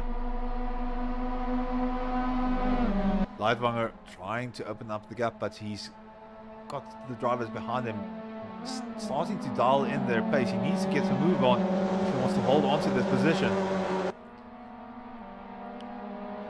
And you can see the drivers positioning themselves towards the inside. They don't want to lose the draft going up the hill, even if it is a very small one. They do not want to break that chain of cars. It's almost a bit like a DRS train, but just a bit more of a drafting train going on here on the hill up towards Remus. Now through Remus, and the cars are starting to get into a slightly tighter grouping. Further behind, Ross Human and Peter Probler duking it out. You can see the car of Tommy Lee Moss there just in front of them, but these two are in close proximity, setting up for Sloshgold. That is going to be Human positioning himself on the inside. Probler taking the outside line. They do need to be very careful though. Slight contact between them, both drivers giving one another space, but Human is not going to be able to worm his way into that position. And out in front, Van Heeren and Crook swapping positions, so that looks like a possible small mistake from Crook, costing him the position. We'll quickly check what's going on here, and you can see there Crook and Van Heeren side by side into right. Crook on the inside, and he's just carrying a nice amount of speed.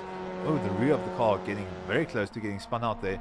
I just want to check that Dylan Versace is okay there in the background. Here you heard the car kind of jumping the revs up. But now, side by side, we've got Richard Van Heeren on the inside of Crook. It's going to be hard on the brakes. Crook is going to turn in and squeeze him on the apex. Contact between the drivers, and that is going to be Crook spun around off the track. And Van Heeren unfortunately finding himself in a very difficult situation right there. Up up the hill we go. Stephen Castellan right on the rear of Dennis Mitchell. 6 tenths between the two of them. They've kept in touch through the entirety of the race. Lightbanger opening up the gap ahead a little bit. 0.7 seconds. Okay, that was a slightly slow exit out of Remus there. Just want to say here, Peter Probler and Melvin Close duking it out. Peter Probler slightly slow, almost has Heman run into the rear of him, and now he has a different car to contend to. Probler being on the offensive now has to switch to defense. Probler running on the outside as Heman is looking towards the inside of Remus. And the drivers making it difficult for themselves. Slight contact, both drivers slightly backing out of the throttle, keeping control of the car. And they're going to be side by side, although that looks like Heman slightly slipping ahead. Probler does have the inside.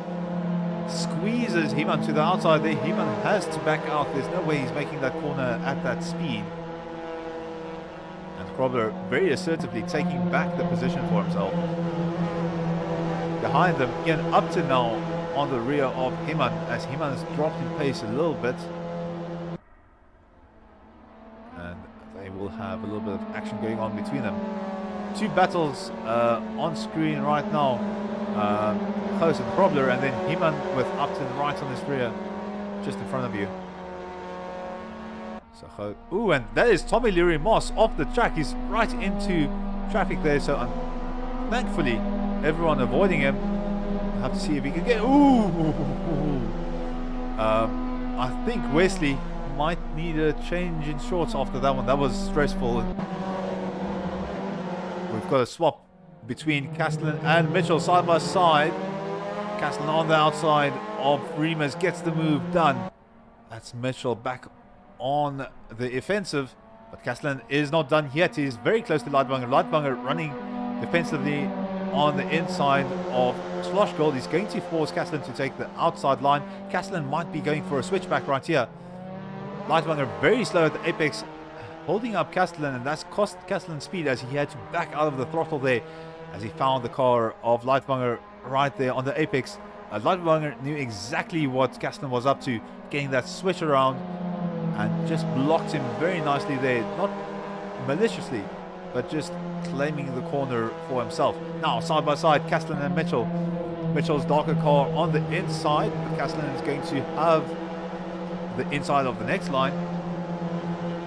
He's slightly pulling ahead of Mitchell, still very close, 2 tenths between the two of them. This is pretty intense. 1 minute 40 seconds left, so that is, by my calculations, 2 laps of racing left. It's going to be these drivers crossing the line, and then another lap before they cross the line as the timer runs out, and then another lap, as we can see that +1 kicker right at the end of it. Mitchell fancies himself a chance there on the inside. He doesn't get the opportunity, so this is probably just a bit of an opportunity to get inside the head of Castellan, and it might have worked. Castellan with a bit of a difficult exit, and now they are almost side by side on the run up towards Remus. Mitchell pulling ahead on the timing boards. He's going to be on the inside for Remus. And unless Castellan can get this done on the brakes, that's going to be a very strong position for Mitchell. So Mitchell heavily restricted on the inside. Castellan is going to try and keep the momentum up the hill. He hasn't been able to do that. So Mitchell is going to reclaim second position. Behind them, Van Heeren slightly slow out of Remus, but still in no man's land, so he's in a fortunate position. Ian Upton. That is a difficult one. I'm not exactly sure who he collided with. Now, more collisions as the drivers went 4 wide. All kinds of chaos here at the top of the hill. I think Tia Marais is very thankful that he slipped on through.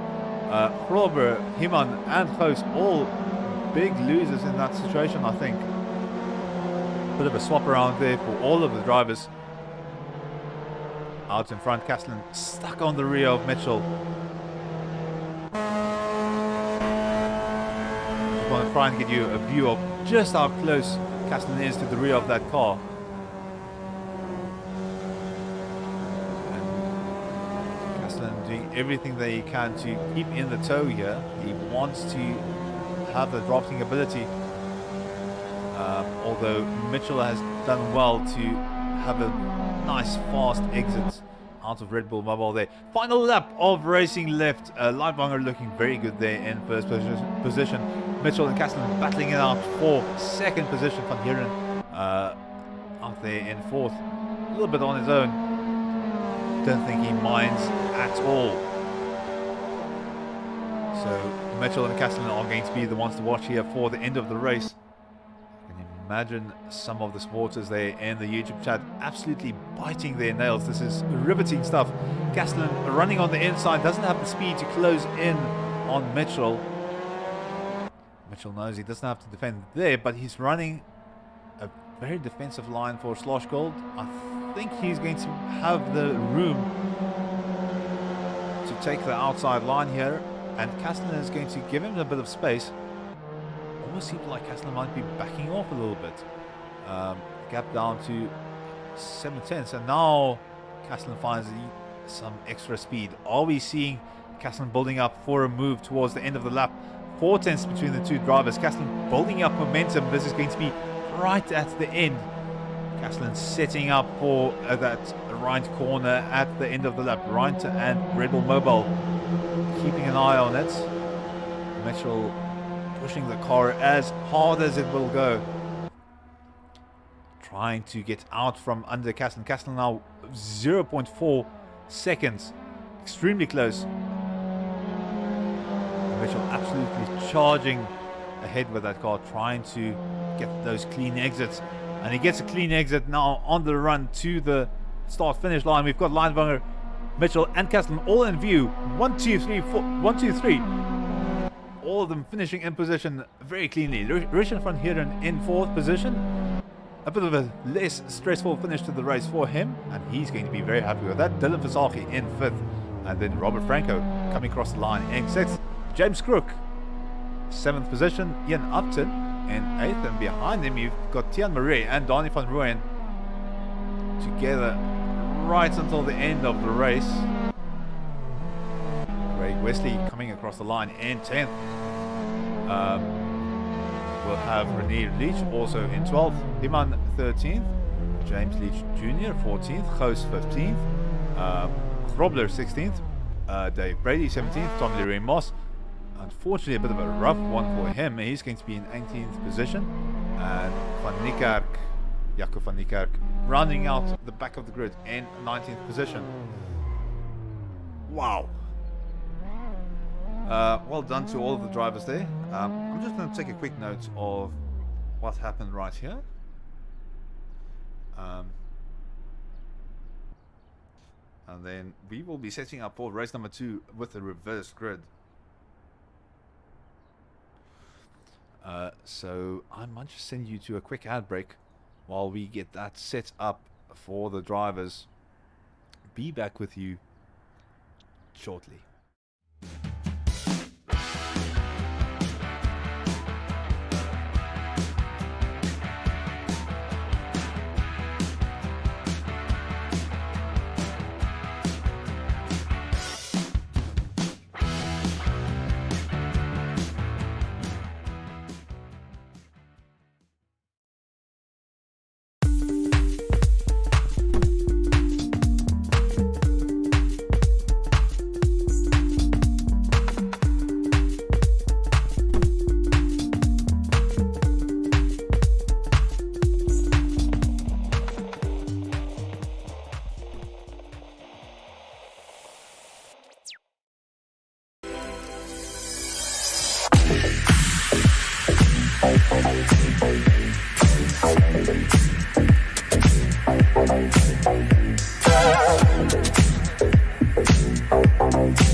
Welcome back, ladies and gentlemen. We are on the track.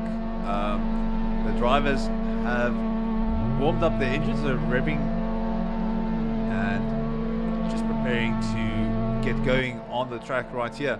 You can see there Jaco van Niekerk on the right hand side, and to the left of him is going to be Tommy Leroy Moss. Unfortunately having a bit of a rough first race, but he is positioned very nicely here for the reverse grid second race in Div 1 Red Bull Ring in the penultimate round of the Mazda MX5 Cup Championship. 6 lights out, and we are off. Superb start there for Tommy Leroy Moss as he's got it going on the run down towards the inside line of Nicky Lauda. Falling behind a little bit, Jaco van Niekerk getting that inside line. Ooh, that is Tommy Leroy Moss getting spun around. There was contact, I think, by Peter Prover. You can't believe the luck that Moss has had. That is very unfortunate. I apologize if I called out the wrong driver for the contact there. I was so close to seeing what happened there. Some drivers falling down the pack. There is Dennis Mitchell involved in an accident as well. Spun out. Almost gets collected there by, I think it might have been Leach or Upton. First lap chaos. And all kinds of things happening. Leach Jr. leading Goos and Van Rooyen. Jaco van Niekerk, the big winner in that situation, but oh wow. Things were looking so good for Tommy Leroy Moss until they didn't. Unfortunately, a rough start there to the race. Now side by side, Goos and Leach Jr. Goos on the outside, he's got a very, very good run on Leach Jr., but they are going to be side by side. And he's squeezing him to the inside of the corner, restricting his line. He's trying to scrub as much speed as he can from Leach Jr. Unfortunately not able to do so. Leach Jr. pulling ahead. Goos unfortunately caught off line. They're going to go through 3 wide just before right. And everyone's swapping around positions. Van Rooyen just charging through the pack there. And he is going to be in a solid position. That looks like Brady stepping the rear of the car out a bit. He's fallen behind, and Castellan has moved out in front of him, so Castellan already into 5th position. Goos in a very solid 3rd. Apologies, I'm just trying to... That is Franco getting the move done on Brady just before they get into the Nicky Lauda curve. And a very eventful lap number 1. Wow. Goos now chasing down Van Rooyen. We have lost Van Niekerk along the way somewhere. That's completely snuck by me, but unfortunately he is no longer in the lead. So Van Rooyen straight into 1st position. Goos sat there in 2nd. So Van Rooyen running very defensively on the run towards Slosh Gold. Goos fancies the outside line. Is he going to be able to get the switch around working? Is Van Rooyen going to park it on the apex?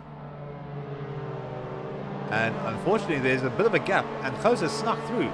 So Van Rooyen getting a very slow exit there. He might have expected Goos to run a little bit wider, and Goos just getting that car turned in as early as possible, and he's found himself in a superb gap. Castellan and Franco very, very close together, and then further behind Richie and Ross Heeman side by side as they go through Worth. Van Heeren just behind Heeman, so the two of them duking it out. You can see the pack now splitting into 2 groups. You've got that front runner group all approaching right as Van Heeren fancies another look up the inside of Heeman. And then further behind you've got all of the cars that got caught up into that lap 1 incident. So now 2 fields of cars here racing one another. Heeman is now side by side with Van Heeren yet again. Van Heeren on the inside of Niki Lauda. He's just going to absolutely wait forever to get that car braked. Unfortunately, he didn't get that turn in done as nicely as he would want it, and Himan has regained the position. Franco moving up the grid. Well, I say up the grid. They're almost 3 wide up in the run towards Remus. Castellan in a very compromising, sorry, not Castellan, but Leach Jr. in a very compromising position. Although he's positioned himself quite nicely for the exit of Remus. Franco is going to have Leach Jr. on his car's side in just a few seconds. Castellan is deciding to back Franco in this, is positioning himself on the outside of Sloshgold. He wants to have as much of the car's grip available if there is a collision. And unfortunately, he is going to find Franco there on the outside of the corner. Now they are side by side going into the corner, and Castellan decides to back out. He doesn't have the confidence that their cars aren't going to contact one another yet again. Now through Worth,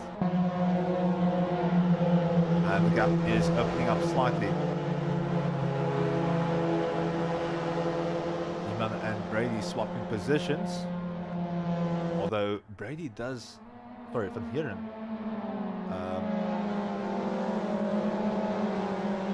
has a bit of a place advantage on Brady there, so Brady falling behind slightly. Out in front, Melvin Goos and Donnie van Rooyen battling it out for the lead. Van Rooyen falling behind slightly, with Goos charging ahead. And we'll keep an eye on this front of the grid for a bit. I do not want to miss any more overtakes, so we'll keep a bit of an eye. There in the background, Leach Jr. just popping over this sausage curve. Franco on his heels, and Castellan there in fifth position, ready to pounce up the hill, and Goos is going to be pressured to get this Remus corner executed as perfectly as he can. Van right on his rear, nice fast exit from Goos. Van is going to lose a few tenths, so he's going to fall slightly behind him. Further behind this is going to be James Leach Jr., followed by Robert Franco, and right on his heels is going to be Stephen Castellan. So all of these drivers fancying third position, while Goos and Van Rooyen are battling it out for first. And they're currently just sticking inside one another's drafts to do as well as they currently can. 13 minutes left of the race, although my timing software says 12. Not exactly sure what's up with that. Oh, and Leach Jr. into the kitty litter. That's slowed him down completely. He'll be lucky if he gets out ahead of Himan in front of him. And Himan also getting ahead of him, so he is unfortunately going to pay for that mistake. Robert Franco with Castellan stuck on his rear. Castellan just immediately closing down that gap between the two of them.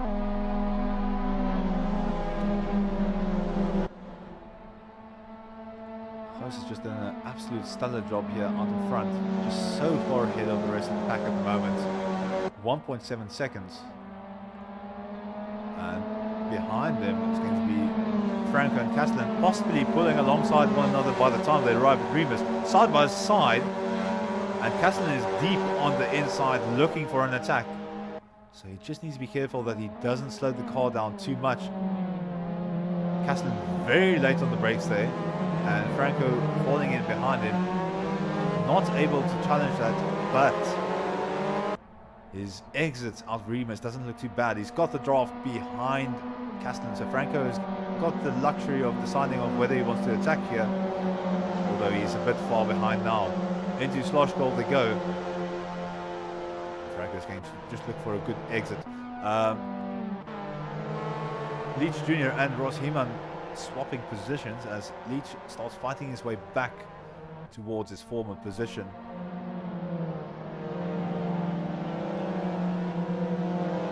And now Castellan and Franco still battling it out in their current positions.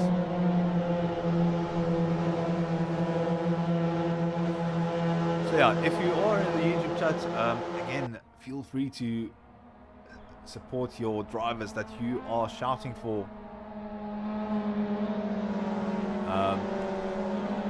Himan here, just on the rear of Leach Jr. That sector just after Worth is not Leach Jr.'s favorite one. As Himan's got the pace here, he's going to go very deep on the inside. Leach Jr. assuming the outside line, showing his intent quite clearly. And Himan has got the braking done for the corner, although he's way too far on the outside, and Leach Jr. is going to slip on through. And now Van Heeren and Crook also getting past him on that slow exit. Very unfortunate place to make a mistake. Van Heeren and Crook in the battle here. Oh, and touching a little bit. The cars running very close together now, side by side. This is going to be hard on the brakes for both of them as they get the cars turned in. Unfortunately, Crook is not able to get the car turned in as quickly as possible, as the car of Crook is going to be sat right there. Sorry, of the car of Van Heeren going to be sat right there. Crook now on the outside for Slosh Gold, and this is going to be a tricky one. Both drivers keeping it clean, keeping their lines, as they know the consequences. Himan just on the rear of them, ready for any type of mistake. Stephen Castellan out in third position. He's now closing in on Van Rooyen. So he's dropped Franco, and Van Rooyen is finding himself in a big world of trouble right here. Castellan closing down the gap even further, and that is Franco, I think, off into the kitty litter, just with a bit of a drift. So unfortunately losing the rear, and that's cost him already 4 positions from that one simple mistake. Castellan now falling behind slightly. Not sure whether he might have caught that in the mirror. Franco jumping to the pits with damage. That is unfortunate for him. And Crook also falling behind slightly. So yeah, that car of Robert Franco, unfortunately with severe damage, he's not going to be able to continue the race with it. 8.5 minutes left of this race. Drivers are absolutely lowering it up the hill. James Crook getting past Himan in quite a rapid fashion. Possibly a very slow exit for Himan on turn number 1. A bit further down the field, you can see people like Leitwanger fighting his way back towards the front of the pack. Unfortunately caught up in that lap 1 incident.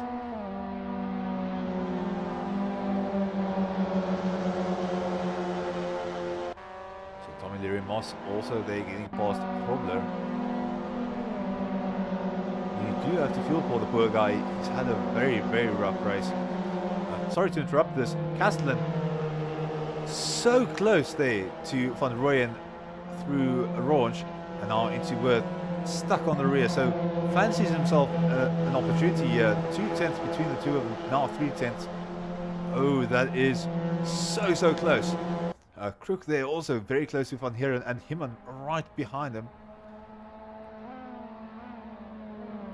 Action all over the place. It's difficult to really focus on someone. I feel so bad when I miss some of the stellar overtakes, but it's so difficult making the decision on whether to jump to someone.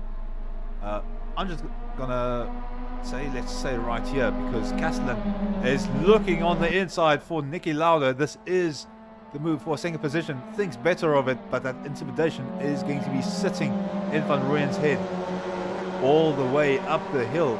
Castellan seems to have backed out of it a little bit, so I think he didn't have entire confidence in that move right there. Further behind him, James Crook side by side with Van Heeren up the hill. Crook on the inside for Remus. Is he going to have enough overlap to get the move executed cleanly, or is he going to have a side-by-side situation? So hard on the brakes, Van Heeren on the outside. Crook gets the car turned in and squeezes Van Heeren there. Van Heeren able to keep the speed going across the sausage curb. He was starting to lose out on the corner right there. Now side by side into Sloshgold. Crook yet again on the inside, and he's now going to find himself in a very compromising position. Van Heeren is going to try and outdrive him with some momentum. There is an attempt at a switch around, and unfortunately Crook slow there on exit. That's held up Van Heeren, and that's helped him secure the position. Unfortunate but also fortunate mistake for Crook right there. Van Heeren doesn't give a damn. He's going to send it up the inside. He's going to hang in there. And now through with both drivers side by side. This is a very tricky and compromising portion of the circuit. They're setting up for right. Crook is most probably going to run defensively on the inside. Let's see. Train of 3 cars. Possible 3 wide situation if they do tend to do it or do want to do it. Crook, Van Heeren and Himman they do settle into their positions before that turn. No one daring going wide, going on the outside of someone there. And now down the start finish straight. So each junior is going to have Crook. Sorry, Crook is going to be on the outside with Van Heeren trying to attack him there. I'm not sure why I thought Leach Junior was in that group right there. But we've got Van Heeren, Crook and Himman heading up the hill. That is a 3 wide situation on the way to Remus. This is not looking good for any of them. Someone has to back out here. It's a very dangerous situation for them. 3 wide on the brakes into Remus. I don't know how they've survived. Himman unfortunately finding him in the back, but that's been clean racing from all 3 of them. I'm hearing the big winner there. Well, I say big winner, slightly ahead. And Crook is going to be on the inside of Sloshgold. That's Himman right next to him. Ooh, and so close to getting contact between the different cars there. I don't know how they've kept it clean, but they have. Some stellar driving from all 3 of these drivers, giving us some nail-biting action here. Now, Van Heeren just ahead of Crook, and Himman just behind them, all looking for a good time. Out in front, Castellan still holding on to that first position. And Crook running dangerously close there to the gravel trap. Van Heeren has opened up the gap a little bit, but now Crook has some danger from behind called Himman. Himman looks on the inside of Ryan, and he's going to be side by side now into Red Bull Mobile. This is a tricky corner doing 2 wide, and they've kept it clean, although that is Crook pushed on the side of the track. Not exactly sure what happened there. And they are on the run down to turn number 1. Does Crook fancy himself a return attack? He doesn't have the speed yet. We'll see what happens. 2 minutes 45 seconds left of the race. Then someone needs to cross the line out in front. Ooh, and Crook is positioning himself on the outside here. We've got Himman on the defensive line on the inside of Remus. This is going to be a very, very, very tricky one. Crook now hard on the brakes. Himman getting a bit restricted there. They're still going to be side by side as they exit the corner, but Crook just that tad bit more exit speed and gets the job done. Wow. Castellan is closing on Melbourne Goes here in the final stages of the race. Van Rooyen right behind them, so a strong battle here for the lead between the 3 drivers, and we'll be keeping an eye on them here for the end of the race. Further down the pack, the gaps seem to have opened up a little bit. Not too many drivers in the sub 1 second interval. As I say that, Moss and Brady and Leitwanger and Krobler both swap positions. 1 minute 35 seconds left. So I think that's going to be 2 more laps of racing. Sorry, not 2, 3 more laps of racing. As we come to crossing the line, Castellan now getting dangerously close to Goos here. And we are going to have another lap of racing. And then we've got that kicker of a last lap at the end. Fastest lap for Stephen Castellan, 150.250, an absolute screamer. And oh, we have an attempt for the lead here. Castellan running on the inside up towards Remus. He's shown clear intent. Goos has got to do everything on the brakes here, get that nice exit. Castellan a little bit earlier than Goos there, side by side, and both getting similar exits. Although Goos pulling ahead slightly. Castellan is going to be on the inside there for Sloshgold if he's able to catch up. He doesn't have the overlap, and that means Goos has gotten a bit of an advantage here at the moment. Castellan now knows there is a possibility of an overtake here. That's a very good exit for Castellan right there. Almost able to pull side by side next to Goos. Unfortunately not able to do so. Van Rooyen is coming out of nowhere here. All three cars within 5/10 of one another. You can kind of just throw a blanket over them as they go through Worth. And this is what we watch racing for. Just drivers so close to one another. We had that nice battle earlier with Himan and Co. And now it's Goos, Castellan and Van Rooyen for that battle for the lead. Van Rooyen dropping behind slightly. I'm not sure whether he wants to open up that corner or whether he actually made a bit of a mistake and a correction. Castellan now all tenths between himself and Goos. This is going to be it. So I expect it to be final lap. Final lap.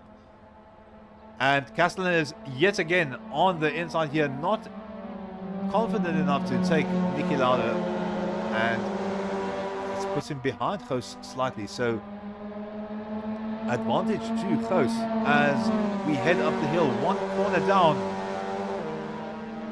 And depends on how you count them, but I think it's 13 more to go, or 12. Not the best commentator in terms of counting the corners, but Castellan now 6/10 behind Goos, bringing that down to 4. He's got a bit of closing speed on the run to Sloshgold. He's not going to be able to pull an overlap, but he is going to be able to pressure Goos into sweating quite badly in this last few corners. You see there Castellan right on the rear of Goos. Now 3/10. Goos is making, Castellan is making Goos absolutely work for this. You can see Castellan just releasing the brakes a little bit to just keep that extra bit of speed rolling. He's really trying to get everything out of this car that he possibly can.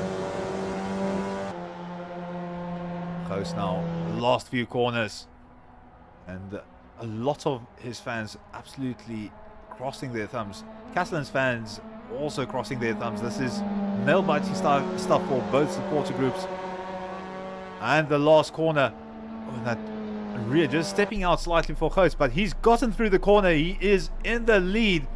He's got Castellan just behind him, but it's going to be Goos, Castellan and Van Rooyen finishing out the second race here in the penultimate round of the MX5 Cup. I just want to quickly see. That is a mistake from Ian Upton, who's fallen behind a few of the positions, and it's caused quite a bit of a stir there. So Dave Brady just getting past him. Now Peter Grobler behind him. It's going to be a dice to the end of the line. Upton able to hold on to 14th position. Not exactly sure what Grobler is waiting for. He might have had a collision with Wesley. This is a bit of a different kind of photo finish, I will admit. But the massive congrats for all the drivers involved. Trying to find one of the drivers doing some donuts, and there you've got Ross Himan and some other drivers around him, all having a bit of fun. I'm going to jump off to the interview room and see if I can find someone. I just need to make a quick note. And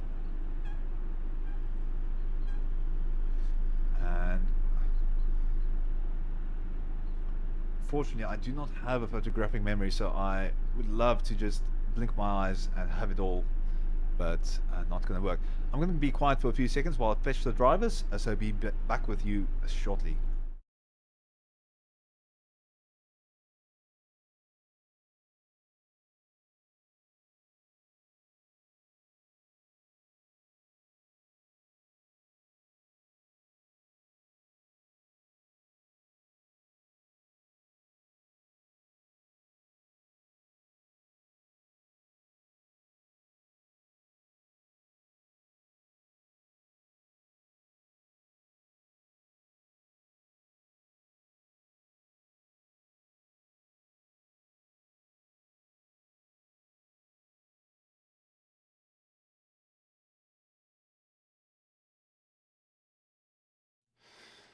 Sorry, just quickly, still waiting for some of the drivers. Everyone's still kind of getting back to the real world, getting out of the sim. I'll just quickly see if there's a few of them willing to do some interviews.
Welcome back, ladies and gentlemen. Sorry I was quiet for for a fair bit there, but we have Stephen Castellan with us here in the studio.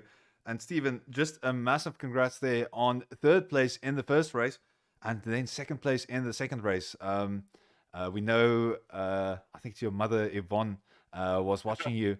Yeah. You gave her a very stressful time during the two races, but I mean that was absolutely nail biting stuff all the way to the end, especially there in the second race. You're probably sweating quite a bit right now. Oh, yeah, it's hot in the room. The PC's cooking me here. But yeah, it was hardcore. That was good. And I mean that last race, you and Melvin Goes were neck and neck. Especially, I think it was the second last lap where you guys were really making moves. You looked very strong there into Remus there on the second last lap. What was that battle like for you?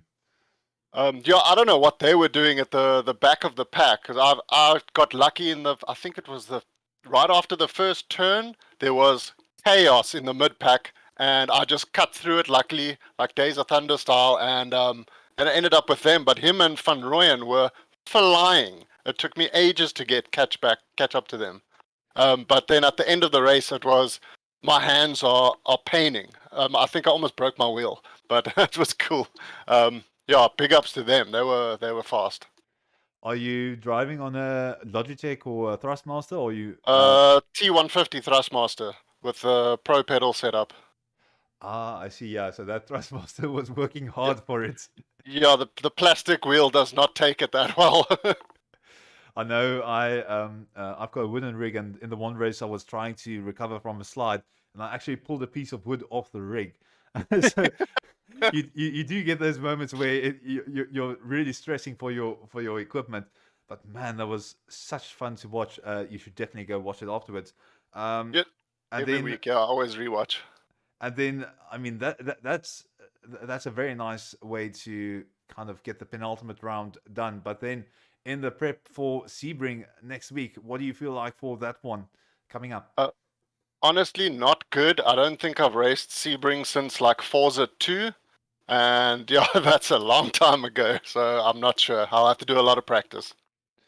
I might be wrong. I've actually not raced the Assetto Corsa version of the track. I've only heard stories, but I might be able to say mind the bump. I don't think Sebring is the flattest track, even though it might look like that. No, from what I remember, there's the one section that's almost like going over train tracks, kadonk kadonk, isn't it? Hopefully, it's not as bad badonk kadonk as we had in lap number 1 of the second race, but yeah, absolutely superb job. any people that you want to kind of give a shout out for? I know you've had some big supporters there on the YouTube channel. Yeah, thanks to my mom and wife. They watch every week. Oh, it's awesome having a little bit of support. Yeah, I must apologize from my side. I think the one week I got your mother and your wife mixed up. Yeah. That was a bit of an embarrassing one from my side. So I do apologize to both Mrs. and Mrs. Castellan. But yeah, it's always awesome seeing the family supporting one another on here. Yes, superb job from your side. Thanks to you guys for organizing this, for commentating this. It's a very, very cool setup going on. It's definitely awesome. I think most of the thanks does have to go to Dennis Mitchell and Mornay Deploy, though. I just kind of talk here, but all of the video material and everything, and all of the organization, I mean, that's the thankless behind the scenes work that they have to tackle. I get the glamorous time in the spotlight. So cool. Thanks so much, man. It's a big pleasure from all of us here at Some Experience South Africa, and good luck for Sebring and Thanks for all of those bumps. No, there's a lot of practice coming. Thanks a lot. It's a pleasure. I'll move you back there to the Div 1 drivers as you guys wind down from the race. So yeah, if you've stuck with us through the entire evening, unfortunately we don't have another driver willing to chat. I think everyone's just trying to process what exactly happened there in lap 1. But yeah, if you've been with us, just a big thanks for sticking with us, for supporting your drivers. I know we've got our usuals. Of course, we've got Yvonne Castellan there, and then Cleopas, always shouting for SRAC. Massive support for that team right there.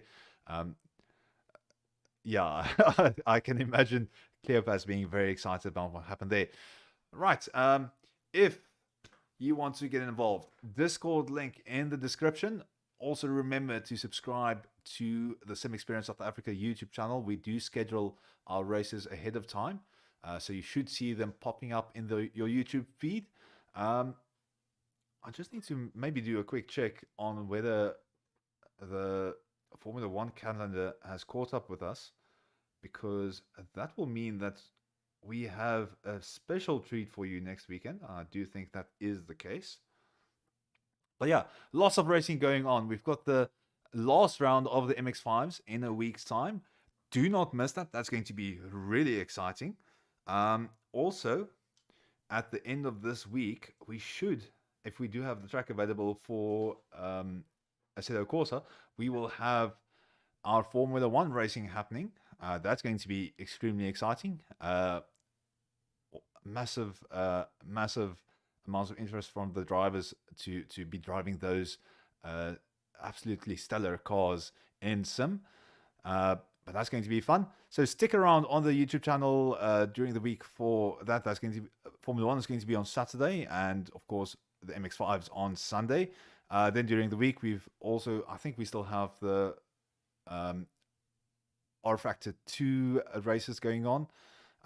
So if you are a big fan of R Factor, or R Factor 2 rather, there has been quite a bit of interest from the drivers, and specifically from Mornay Deploy, and he's been pushing quite hard to get a few races there. So if you want to see R Factor 2 races, definitely drop into the Discord to go have a bit of a look.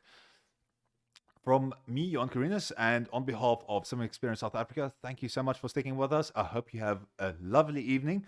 Hopefully the Monday tomorrow is not too blue. Hope you've enjoyed the rugby on the weekend as well. So quite a few things to celebrate right now, just before the end of the weekend. Hope you have a lovely evening, and thank you so much.